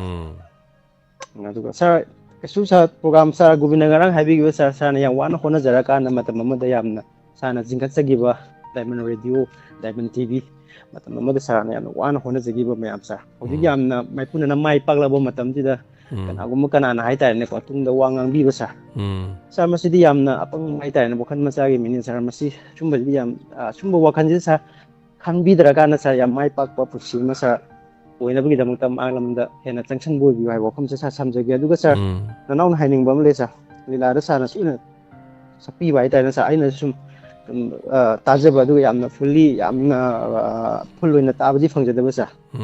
ꯏꯁꯩꯗ ꯁꯥꯔ ꯍꯥꯏꯖꯔꯛꯀꯦ ꯁꯥꯔ ꯍꯛꯇꯨꯅ ꯂꯩꯔꯦ ꯏꯒꯤ ꯃꯌꯦꯛꯅ ꯇꯧꯕꯗ ꯁꯥꯔ ꯑꯗꯨ ꯁꯥꯔ ꯑꯗꯨ ꯂꯤꯂꯥꯒꯤ ꯏꯁꯩꯗ ꯁꯥꯔ ꯑꯩꯈꯣꯏ ꯐꯨꯜ ꯑꯣꯏꯅ ꯇꯥꯖꯕ ꯌꯥꯕ ꯐꯨꯜ ꯐꯪꯖꯕ꯭ꯔꯥ ꯑꯣꯏꯅ ꯁꯥꯔ ꯂꯩꯇ꯭ꯔꯤ ꯑꯩꯈꯣꯏ ꯃꯇꯦꯛ ꯈꯛꯇꯅꯦ ꯑꯩꯅ ꯁꯛꯄ ꯑꯗꯣ ꯐꯨꯜ ꯑꯣꯏꯅ ꯍꯣꯏ ꯁꯦꯝꯕ ꯑꯗꯨꯒ ꯉꯝꯗ꯭ꯔꯤ ꯁꯦꯝꯒꯦ ꯅꯣꯡꯃ ꯑꯗꯨꯒꯤ ꯁꯣꯏꯗ ꯁꯦꯝꯒꯦ ꯆꯤꯡꯒꯤ ꯂꯩꯔꯥꯡ ꯂꯩꯅꯨꯡꯁꯤ ꯇꯧꯕꯗꯣ ꯁꯥꯔ ꯏꯁꯩ ꯑꯅꯤꯗ ꯁꯥꯔ ꯅꯅꯥꯎꯅ ꯁꯨꯝ ꯉꯥꯎꯖꯕ ꯍꯥꯏꯇꯥꯔꯦ ꯍꯣꯏ ꯏꯁꯩꯗꯣ ꯑꯩ ꯃꯅꯥ ꯐꯪꯈꯤꯕ ꯏꯁꯩꯅꯤ ꯁ꯭ꯇꯦꯠ ꯀ꯭ꯂꯥ ꯑꯦꯀꯥꯗꯃꯤ ꯃꯅꯥ ꯐꯪꯉꯤꯅꯤ ꯍꯥꯏꯇꯥꯔꯦ ꯑꯗꯨ ꯏꯁꯩꯗꯨꯗꯀꯣ ꯑꯩ ꯍꯣꯏ ꯁꯥꯔ ꯑꯗꯨꯒꯤ ꯑꯗꯣ ꯐꯨꯜ ꯑꯣꯏꯅ ꯁꯥꯔ ꯇꯥꯖꯅꯤꯡꯉꯦ ꯁꯥꯔ ꯑꯣ ꯐꯨꯜ ꯂꯩꯕꯅꯤ ꯑꯗꯨꯒꯤꯗꯤ ꯑꯗꯨꯝ ꯐꯨꯜ ꯂꯩꯕꯅꯤ ꯍꯣꯏ ꯁꯥꯔ ꯍꯣꯏ ꯍꯣꯏ ꯊꯦꯡꯛ ꯌꯨ ꯁꯥꯔ ꯁꯤ ꯈꯛꯇꯪ ꯍꯥꯏꯖꯔꯒ ꯁꯥꯔ ꯊꯥꯒꯠꯆꯩ ꯅꯅꯥꯎ ꯊꯥꯒꯠꯆꯩ ꯄꯤꯕꯤꯔꯒꯦ ꯁꯥꯔ ꯊꯦꯡꯛ ꯌꯨ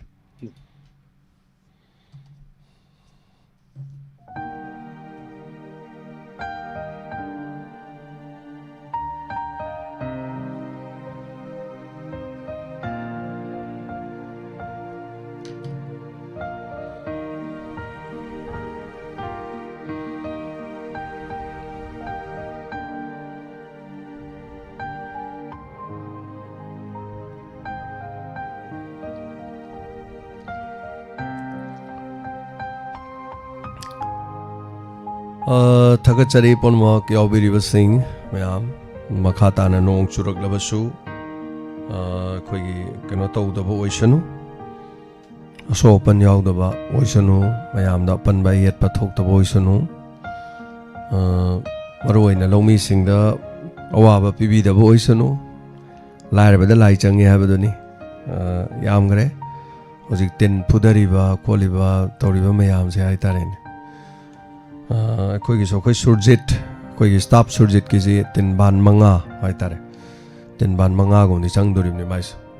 ꯑꯩꯈꯣꯏꯅ ꯉꯝꯖꯕꯗ ꯈꯤꯇꯪ ꯑꯩꯈꯣꯏꯅ ꯉꯝꯗꯦ ꯇꯤꯟꯕꯥꯟ 1-2ꯒꯤ ꯋꯥꯅꯤ ꯑꯗꯨꯅ ꯌꯥꯝꯗꯤ ꯌꯥꯝꯃꯤ ꯃꯥꯒꯤꯁꯦ ꯑꯗꯨꯗ ꯅꯠꯇꯦ ꯑꯩꯈꯣꯏꯒꯤ ꯗꯣꯅꯔꯁꯇꯁꯨ ꯑꯗꯨꯝ ꯃꯥꯒꯤ ꯊꯥꯒꯠꯅꯔꯛꯄ ꯌꯥꯎꯏ ꯑꯗꯨꯒ ꯗꯣꯅꯔꯁꯀꯤ ꯑꯣꯏꯅꯗꯤ ꯑꯩꯈꯣꯏ ꯍꯧꯖꯤꯛ ꯄꯥꯡꯕ ꯉꯝꯕꯒꯤ ꯂꯩꯇ꯭ꯔꯤ ꯊꯥꯒꯠꯂꯛꯄꯁꯤꯡꯗꯤ ꯗꯣꯟ ꯃꯦꯝꯕꯔꯁꯤꯡꯅ ꯁꯣꯏꯔꯥꯛ ꯌꯥꯎꯔꯁꯨ ꯑꯗꯨꯝ ꯊꯥꯒꯠꯄꯤꯔꯛꯎ ꯌꯦꯡꯕꯗꯤ ꯑꯩꯈꯣꯏ ꯑꯗꯨꯝ ꯌꯦꯡꯖꯔꯤ ꯑꯗꯨꯒ ꯀꯔꯤ ꯂꯩꯒꯦ ꯍꯥꯏꯕꯗꯣ ꯑꯩꯈꯣꯏ ꯈꯟꯅꯒꯅꯤ ꯃꯔꯝꯗꯤ ꯍꯟꯗꯛꯇꯤ ꯑꯅꯥꯕꯗ ꯌꯦꯛꯄꯁꯨ ꯌꯥꯝ ꯌꯥꯝꯃꯤ ꯑꯗꯨꯅ ꯑꯅꯥ ꯑꯌꯦꯛꯇ ꯑꯣꯏꯅ ꯑꯌꯥꯝꯕ ꯇꯧꯔꯤ ꯍꯧꯖꯤꯛꯀꯤꯗꯤ ꯃꯃꯥꯡꯒꯤ ꯆꯍꯤꯒꯤꯗꯨꯗꯤ ꯑꯅꯥ ꯑꯌꯦꯛꯇ ꯑꯩꯈꯣꯏꯅ ꯈꯔ ꯂꯥꯛꯈꯤꯗꯕ ꯑꯗꯨꯅ ꯃꯔꯝ ꯑꯣꯏꯔꯒ ꯂꯥꯟꯅ ꯃꯔꯝ ꯑꯣꯏꯔꯀꯥꯟꯗ ꯉꯝꯈꯤꯗꯕꯗꯒꯤ ꯑꯩꯈꯣꯏꯅ ꯑꯌꯥꯝꯕꯅ ꯑꯃꯨꯛ ꯃꯇꯝꯗꯨꯗ ꯏꯃꯨꯡ 33 ꯂꯥꯛꯄꯗꯒꯤ ꯏꯃꯨꯡ 30ꯗꯤ ꯑꯩꯈꯣꯏꯅ ꯇꯤꯟ ꯀꯨꯞꯈꯤ ꯍꯥꯏꯇꯥꯔꯦ ꯏꯃꯨꯡ 30 ꯑꯗꯨꯒꯤ ꯃꯇꯨꯡ ꯀꯣꯟꯅ ꯑꯃꯨꯛ ꯂꯥꯛꯈꯤꯕꯗ ꯍꯥꯏꯇꯥꯔꯦ ꯄꯨꯟꯅ ꯄꯥꯔꯛꯄꯗ ꯏꯃꯨꯡ 31 ꯁꯨꯃꯥꯏꯅ ꯇꯧꯗꯅ ꯇꯧꯈꯤ ꯑꯗꯨꯕꯨ ꯍꯟꯗꯛꯀꯤꯁꯨ ꯑꯗꯨꯝ ꯂꯥꯛꯅꯩ ꯑꯃꯅꯤꯗꯤ ꯑꯗꯨꯝ ꯎꯏ ꯑꯗꯣ ꯑꯩꯈꯣꯏ ꯍꯧꯖꯤꯛꯃꯛꯀꯤꯗꯤ ꯑꯩꯈꯣꯏ ꯂꯦꯞꯅꯗ꯭ꯔꯤ ꯑꯗꯨꯅꯅꯤ ꯑꯩꯈꯣꯏ ꯗꯣꯅꯔ ꯃꯦꯝꯕꯔꯁꯤꯡꯅ ꯑꯦꯛꯇꯤꯚ ꯑꯣꯏꯕꯤꯌꯨ ꯍꯥꯏꯁꯦ ꯑꯗꯣꯝꯅ ꯆꯍꯤ 2 ꯍꯨꯟꯗ꯭ꯔꯁꯨ ꯆꯍꯤ 3 ꯍꯨꯜꯂꯛꯇ꯭ꯔꯒꯁꯨ ꯁꯨꯝꯅꯇꯪꯒꯤ ꯏꯅꯧ ꯅꯧꯅ ꯍꯟꯗꯛꯇꯒꯤ ꯍꯨꯜꯂꯒ ꯆꯥꯝꯃ ꯍꯨꯜꯂꯒ ꯑꯗꯨꯝ ꯑꯦꯛꯇꯤꯚ ꯑꯣꯏꯍꯟꯕ ꯑꯗꯨꯝ ꯑꯩꯈꯣꯏ ꯑꯦꯛꯇꯤꯚ ꯑꯣꯏꯔꯒ ꯂꯩꯃꯤꯟꯅꯁꯤ ꯑꯦꯛꯇꯤꯚ ꯑꯣꯏꯗ ꯇꯥꯔꯒꯗꯤ ꯍꯥꯏꯕ ꯋꯥꯅꯤ ꯑꯩꯈꯣই ꯃꯤ 1,200 ꯂꯩꯁꯦ ꯊꯥ ꯑꯃꯗ 1,200 ꯂꯣꯏ ꯄꯩꯁꯥ ꯍꯨꯜꯂꯛꯇꯦꯕ 200,000 ꯂꯣꯏꯅ ꯄꯩꯁꯥ ꯍꯨꯜꯂꯛ ꯇꯥꯔꯗꯤ ꯂꯥꯛ ꯑꯃꯒ 10,000 ꯊꯥ ꯑꯃꯗ ꯂꯨꯄꯥ ꯂꯥꯛ ꯑꯃ 10,000 ꯂꯥꯛꯑꯗꯤ ꯊꯥ ꯑꯃꯗ 10,000 ꯂꯥꯛꯑꯗꯤ ꯊꯥ ꯑꯃꯗ ꯂꯥꯛ ꯑꯃ 10,000 ꯊꯥ ꯑꯃꯗ ꯂꯥꯛ ꯑꯃ 10,000 ꯂꯥꯛꯑꯗꯤ ꯑꯩꯈꯣই ꯊꯥ ꯑꯃꯗ ꯐꯅꯌꯥꯝ ꯄꯥꯡ ꯉꯝꯅꯤ ꯀꯩꯅꯣ ꯃꯌꯥꯝꯗꯤ ꯈꯥꯏꯗ꯭ꯔꯁꯨ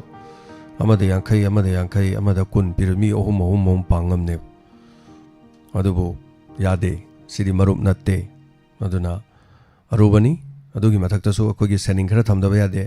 ꯗꯣꯅꯔ ꯃꯦꯝꯕꯔꯗꯣ ꯍꯧꯖꯤꯛ ꯈꯨꯗꯣꯡ ꯊꯤꯖꯜꯂꯛꯑꯦ ꯍꯥꯏꯔꯣ ꯑꯗꯩ ꯑꯁꯣꯛ ꯑꯄꯟ ꯌꯥꯎꯔꯦ ꯍꯥꯏꯔꯣ ꯈꯨꯗꯛꯀꯤ ꯑꯣꯏꯕ ꯍꯥꯏꯔꯗꯤ ꯍꯧꯖꯤꯛ ꯂꯥꯏꯕꯛ ꯌꯥꯝ ꯊꯤꯕꯅ ꯑꯩꯈꯣꯏꯁꯨ ꯗꯣꯅꯔ ꯃꯦꯝꯕꯔ ꯑꯃ ꯀꯤꯗꯅꯤ ꯐꯦꯜ ꯑꯣꯏꯕ ꯋꯥꯐꯝ ꯑꯃ ꯂꯥꯛꯑꯦ ꯑꯗꯣ ꯗꯣꯅꯔ ꯃꯦꯝꯕꯔꯁꯦ ꯃꯥꯁꯦ ꯍꯦꯛ ꯌꯥꯎꯔꯛꯄꯗꯒꯤ ꯉꯁꯤ ꯐꯥꯎꯕꯁꯦ ꯂꯨꯄꯥ ꯑꯃꯨꯛ ꯆꯤꯊꯗꯅ ꯍꯨꯟꯕ ꯃꯦꯝꯕꯔꯅꯤ ꯇꯧꯕꯗꯤ ꯐꯣꯟ ꯇꯧꯕ ꯌꯥꯎꯗꯦ ꯀꯣꯜ ꯇꯧꯕ ꯌꯥꯎꯗꯦ ꯁꯤꯅꯤ ꯑꯗꯨꯅ ꯊꯧꯗꯥꯡꯗꯤ ꯃꯤ ꯌꯥꯝ ꯌꯥꯝꯕꯅꯤꯅ ꯑꯁꯣꯟ ꯑꯅꯥ ꯑꯗꯨꯝ ꯌꯥꯎꯕꯅꯤꯅ ꯁꯤꯅꯤ ꯑꯗꯣ ꯀꯩꯁꯨ ꯂꯩꯇꯦ ꯃꯌꯥꯝꯅ ꯃꯤꯍꯨꯟ ꯆꯦꯟꯈꯠꯅꯅꯤꯡꯉꯥꯏ ꯃꯔꯝ ꯂꯩꯇꯦ ꯃꯔꯝꯗꯤ ꯉꯝꯖꯕ ꯑꯩꯈꯣꯏꯅ ꯉꯝꯖꯕꯗ 5,000 ꯑꯣꯏꯕ ꯌꯥꯏ 10 ꯑꯣꯏꯕ ꯌꯥꯏ ꯑꯩꯈꯣꯏꯅ ꯉꯝꯖꯕꯗꯤ ꯑꯗꯨꯝ ꯇꯧꯒꯅꯤ ꯑꯩꯈꯣꯏꯅ ꯑꯍꯦꯟꯕ ꯈꯥꯏꯔꯤꯗꯨꯗꯤ ꯃꯌꯥꯝ ꯃꯇꯦꯡ ꯄꯥꯡꯕꯤꯔꯀꯥꯟꯗ ꯃꯥꯒꯤ ꯏꯃꯣꯁꯟꯗ ꯇꯧꯕꯒꯤ ꯋꯥꯅꯤ ꯑꯗꯨ ꯇꯥꯕꯤꯔꯤꯕꯁꯤꯡꯅ ꯈꯥꯏꯒꯗꯕꯅꯤ ꯄꯤꯒꯗꯕꯅꯤ ꯄꯤꯗꯕ ꯌꯥꯗꯦꯒ ꯍꯥꯏꯕ ꯗꯟꯗꯤ ꯀꯔꯤꯝ ꯂꯩꯇꯦ ꯑꯗꯨꯝꯕ ꯀꯌꯥ ꯃꯔꯨꯝ ꯍꯥꯏꯇꯥꯔꯦꯀꯣ ꯅꯤꯌꯣꯝ ꯑꯁꯤꯗꯤ ꯃꯤꯅ ꯁꯦꯝꯕ ꯉꯥꯛꯇꯅꯤ ꯁꯦꯝꯃꯤꯕ ꯅꯤꯌꯣꯝꯗꯣ ꯑꯣꯏꯔꯛꯇ꯭ꯔꯤꯉꯩ ꯃꯇꯝꯗ ꯑꯩꯈꯣꯏꯅ ꯍꯥꯟꯅ ꯁꯦꯝꯗꯣꯛꯈꯤ ꯃꯗꯨꯗꯤ ꯇꯨꯡꯗ ꯂꯥꯛꯀꯗꯕ ꯑꯩꯈꯣꯏꯒꯤ ꯑꯁꯣꯏꯕ ꯑꯊꯥꯡꯕ ꯑꯗꯒꯤꯗꯤ ꯇꯨꯡ ꯁꯥꯡꯅ ꯆꯠꯍꯧꯒꯗꯕꯅꯤ ꯑꯩꯈꯣꯏꯅ ꯉꯝꯒꯗꯕ ꯉꯝꯃꯣꯏꯗꯕ ꯑꯗꯨꯅꯅꯤ ꯗꯣꯅꯔꯁꯤꯡ ꯑꯦꯛꯇꯤꯚ ꯑꯣꯏꯕꯤꯌꯨ ꯑꯦꯛꯇꯤꯚ ꯑꯣꯏꯗ꯭ꯔꯦꯅ ꯈꯟ ꯇꯥꯔꯒꯗꯤ ꯑꯦꯛꯇꯤꯚ ꯑꯣꯏꯗꯕꯗ ꯑꯩꯈꯣꯏꯅ ꯁꯦꯝꯈꯤꯕ ꯔꯨꯜꯒꯤ ꯃꯇꯨꯡ ꯏꯟꯅ ꯑꯩꯈꯣꯏꯅ ꯃꯇꯦꯡ ꯄꯥꯡꯕ ꯉꯝꯖꯗꯦ ꯍꯥꯏꯗꯅ ꯃꯁꯤꯃ ꯑꯩꯈꯣꯏꯅ ꯆꯥꯎꯅ ꯑꯗꯨꯝ ꯍꯥꯟꯅꯗꯤ ꯍꯥꯏꯖꯕꯅꯤ ꯁꯤꯒꯨꯝꯕꯁꯨ ꯑꯗꯨꯝ ꯂꯩ ꯑꯗꯨꯅ ꯑꯋꯥ ꯑꯅꯥ ꯇꯥꯗꯕ ꯑꯣꯏꯃꯤꯟꯅꯁꯤ ꯑꯐꯕ ꯑꯣꯏꯃꯤꯟꯅꯁꯤ ꯄꯨꯝꯅꯃꯛ ꯌꯦꯡꯃꯤꯟꯅꯁꯤ ꯃꯌꯥꯝ ꯄꯨꯝꯅꯃꯛ ꯑꯗꯨꯒ ꯊꯥꯒꯠꯆꯔꯤ ꯍꯟꯅ ꯌꯥꯝ ꯇꯣꯏꯅ ꯀꯣꯜ ꯐꯪꯕꯁꯤꯡꯗꯤ ꯀꯣꯜ ꯇꯧꯕꯤꯔꯛꯄꯗ ꯌꯥꯝ ꯇꯣꯏꯅ ꯃꯃꯥꯡꯗ ꯉꯁꯤ ꯑꯃꯨꯔꯛ ꯑꯅꯤꯔꯛꯇ ꯀꯣꯜ ꯐꯪꯈꯤꯕꯁꯤꯡꯗ ꯑꯩꯈꯣꯏꯅ ꯈꯨꯗꯣꯡꯆꯥꯕꯁꯤ ꯄꯤꯖꯗꯦ ꯀꯣꯜ ꯇꯧꯕꯤꯔꯛꯄꯁꯤꯡꯗ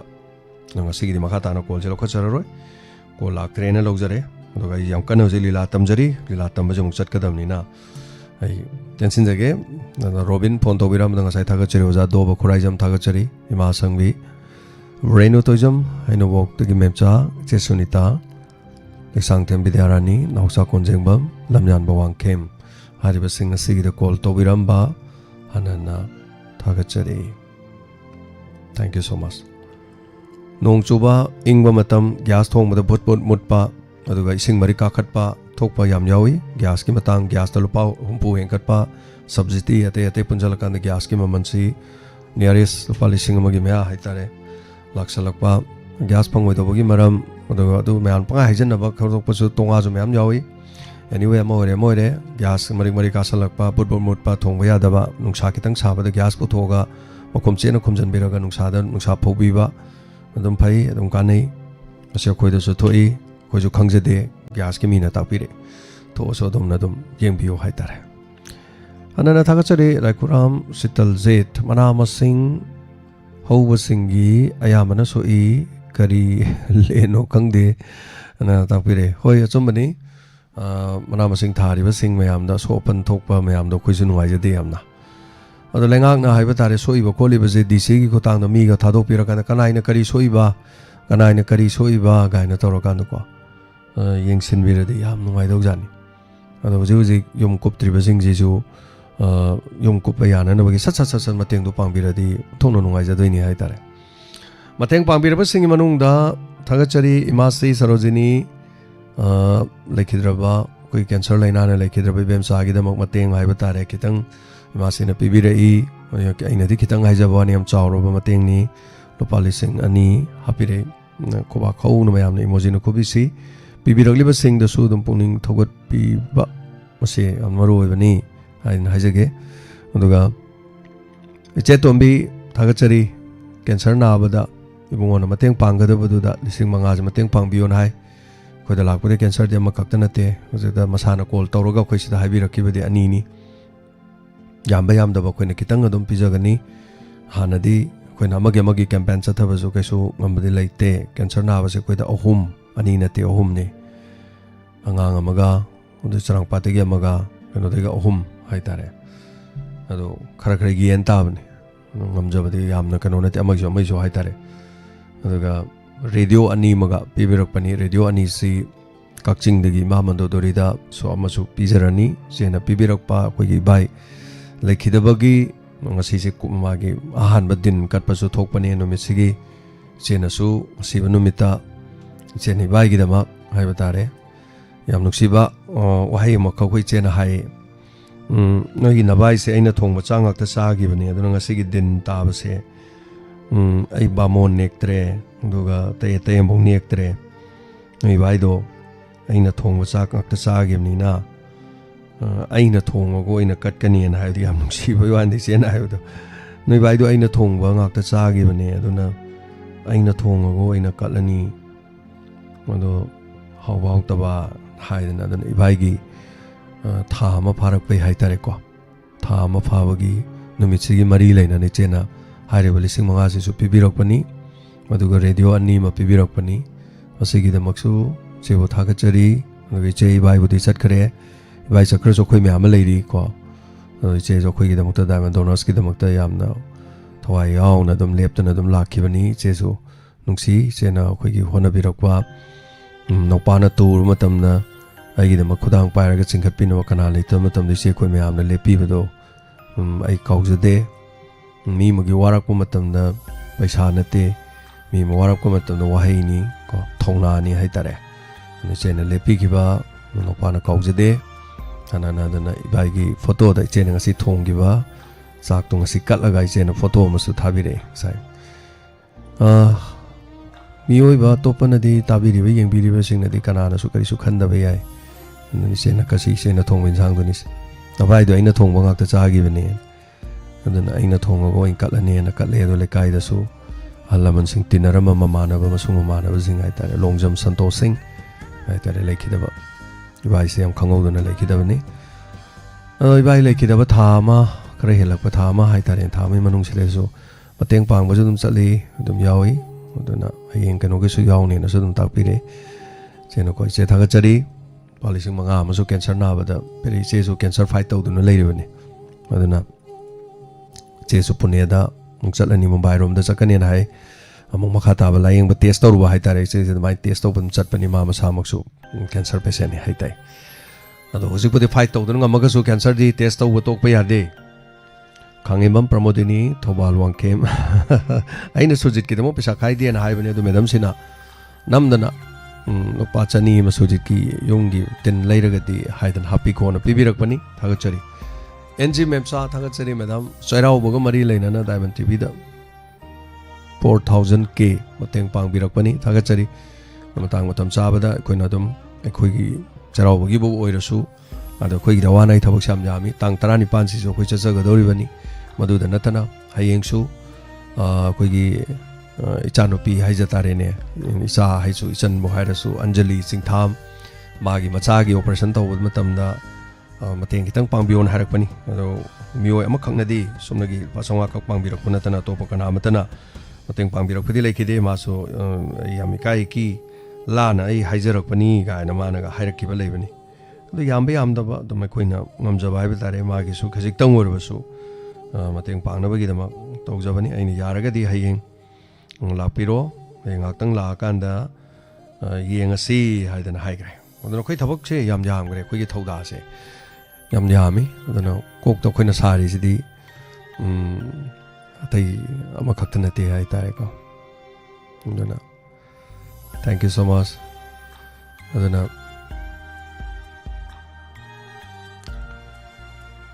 ꯊꯥꯒꯠꯆꯔꯤ NG ꯃꯦꯝꯆꯥ ꯃꯦꯗꯝꯅꯁꯨ ꯃꯇꯦꯡ ꯄꯥꯡꯕꯤꯔꯛꯄ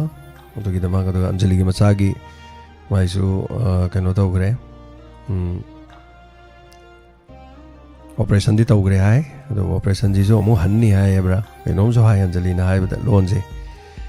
ꯑꯗꯨꯅ ꯅꯥꯔꯛꯄ ꯌꯦꯜꯂꯛꯄ ꯑꯁꯤꯗꯤ ꯇꯝꯕ ꯉꯝꯗꯦ ꯑꯗꯨꯕꯨ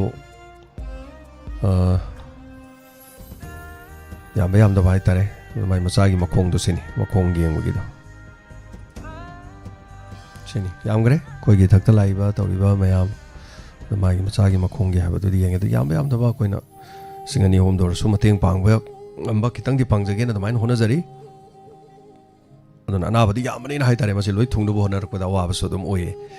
ꯑꯗꯨꯅꯤ ꯑꯩꯈꯣꯏꯅ ꯁꯥꯔꯤꯕ ꯑꯩꯈꯣꯏꯒꯤ ꯀꯣꯛꯁꯤ ꯊꯥꯒꯠꯆꯔꯤ ꯃꯇꯦꯡ ꯄꯥꯡꯕꯤꯔꯛꯈꯤꯕꯁꯤꯡ ꯄꯨꯝꯅꯃꯛꯄꯨꯁꯨ ꯑꯗꯨꯒ ꯉꯁꯤꯒꯤꯗꯃꯛꯇ ꯃꯇꯥꯡ ꯑꯁꯤꯗ ꯄꯨꯛꯅꯤꯡ ꯋꯥꯔꯣꯜ ꯂꯣꯏꯁꯤꯟꯖꯒꯦ ꯍꯥꯟꯅ ꯊꯥꯒꯠꯆꯔꯤ ꯌꯥꯎꯕꯤꯔꯤꯕꯁꯤꯡ ꯄꯨꯝꯅꯃꯛꯄꯨ ꯃꯇꯥꯡ ꯑꯁꯤꯗ ꯂꯣꯏꯁꯤꯟꯖꯕ ꯌꯥꯕ ꯂꯧꯖꯔꯤ ꯄꯨꯝꯅꯃꯛꯄꯨ ꯈꯨꯔꯨꯝꯖꯔꯤ ꯇꯦꯛ ꯀꯦꯌꯔ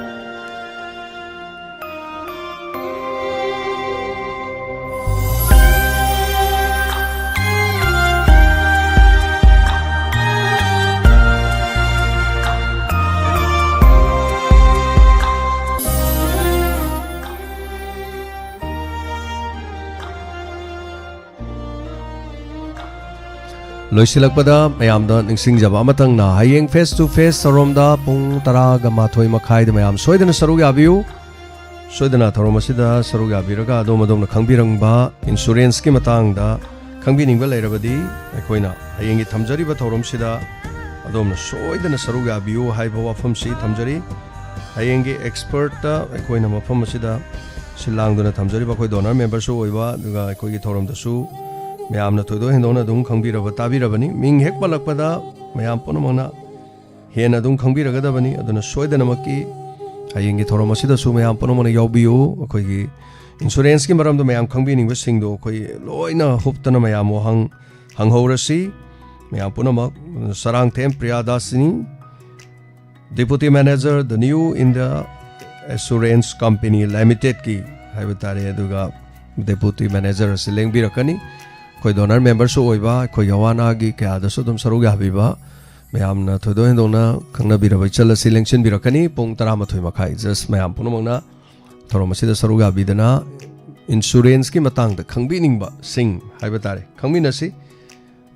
ꯂꯩꯔꯤꯕꯁꯤ ꯖꯦꯅꯔꯦꯜ ꯏꯟꯁꯨꯔꯦꯟꯁ ꯑꯗꯨꯒ ꯅꯟ ꯂꯥꯏꯐ ꯏꯟꯁꯨꯔꯦꯟꯁꯀꯤ ꯍꯥꯏꯕ ꯇꯥꯔꯦ ꯑꯩꯈꯣꯏꯒꯤ ꯖꯦꯅꯔꯦꯜ ꯏꯟꯁꯨꯔꯦꯟꯁꯀꯤ ꯄ꯭ꯔꯗꯛ ꯑꯗꯨꯒ ꯃꯈꯣꯏꯅ ꯃꯤꯌꯥꯝꯗ ꯄꯤꯔꯤꯕ ꯀꯥꯟꯅꯕꯁꯤꯡ ꯑꯁꯤ ꯀꯔꯤꯅꯣ ꯍꯥꯏꯕꯁꯦ ꯁꯤꯒꯤ ꯃꯇꯥꯡꯗꯅꯤ ꯑꯩꯈꯣꯏꯅ ꯈꯟꯅꯒꯗꯧꯔꯤꯁꯤ ꯑꯗꯨꯅ ꯃꯌꯥꯝ ꯄꯨꯝꯅꯃꯛꯅ ꯍꯌꯦꯡ ꯄꯨꯛꯅꯤꯡꯒꯤ ꯋꯥꯔꯣꯜ ꯊꯧꯔꯝꯒꯤ ꯃꯥꯡꯑꯣꯏꯅꯕ ꯊꯧꯔꯝ ꯐꯦꯁ ꯇꯨ ꯐꯦꯁ ꯊꯧꯔꯝꯗ ꯁꯣꯏꯗꯅꯃꯛꯀꯤ ꯁꯔꯨꯛ ꯌꯥꯕꯤꯌꯨ ꯍꯥꯏꯔꯤꯕꯁꯤ ꯃꯌꯥꯝꯁꯨ ꯋꯥꯍꯪ ꯍꯪꯕꯤꯌꯨ ꯏꯟꯁꯨꯔꯦꯟꯁꯀꯤ ꯃꯔꯝꯗ ꯍꯦꯛ ꯈꯪꯕꯤꯅꯤꯡꯕ ꯑꯩꯈꯣꯏꯅ ꯍꯥꯏꯔꯤꯕ ꯃꯌꯥꯝꯁꯤꯡ ꯑꯗꯣ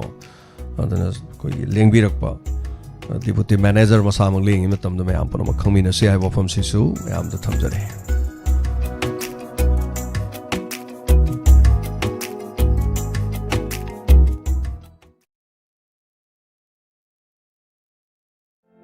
ईस्टर्न लिली ड्रिंकिंग वाटर की अनौब एजेंट मंगागी मफम मियामदा पिजरी ईस्टर्न लिली ड्रिंकिंग वाटर पाम्बीबसिंगना पुंगदोंगबमगी ओइना 8131915180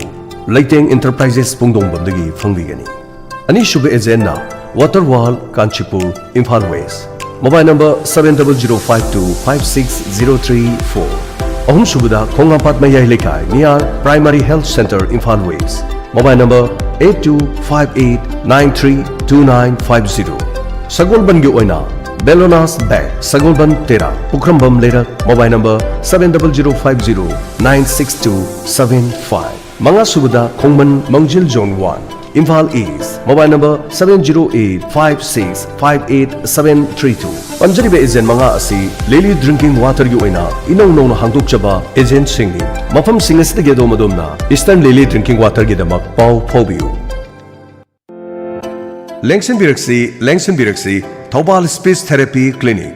अथोकपम बाजार नियर डीसी थौबाल मफम असिदा लोन थोक्तबा लोन सेंगदबा लेखा फाजिनबा हारिबसिंग असि लायेंजरी अनौब टेक्नोलॉजी कया सिजिनदुना थौबाल स्पीच थेरेपी क्लिनिक असिदा लायेंजरी अंगांगसिंगना मतम चाना लोन थोक्तबा वा ngangbada lumba लोन सेंगना nganगदबा वा ngangbada मरै लटपा मरोन थोकपदा थेंगथाहनबा सोशल इशू सिंगदा कम्युनिकेशन इशू लेरबसिंगदा स्पीच थेरेपी की मतेंगना पुनमसी कोहनबा ngamle ngasi malengsin biro Thoubal speech therapy Athokpam Bazar near DC Thoubal अकुपा मरोल की दमा कॉल तोबियु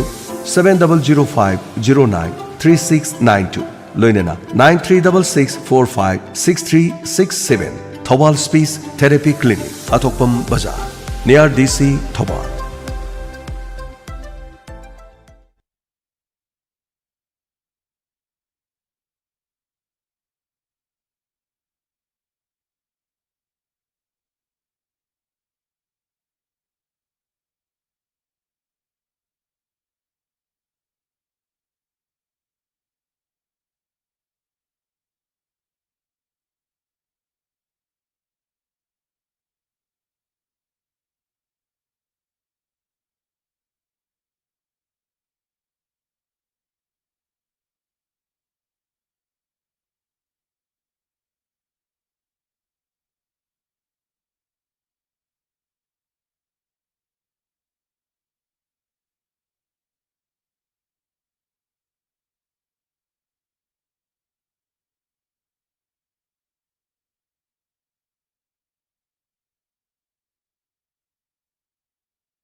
नुंगाइरबा पाउजेल new era higher secondary school Thoubal वामा ताबदा लेबा स्कूल असिना high school leaving certificate examination 2025-26 थारिबा महिरोय पुनमक्ता याइफा पाउजेल पिजरी लोइनन स्कूल असिना हौकिबा चही क्यादा क्लास 11 साइंस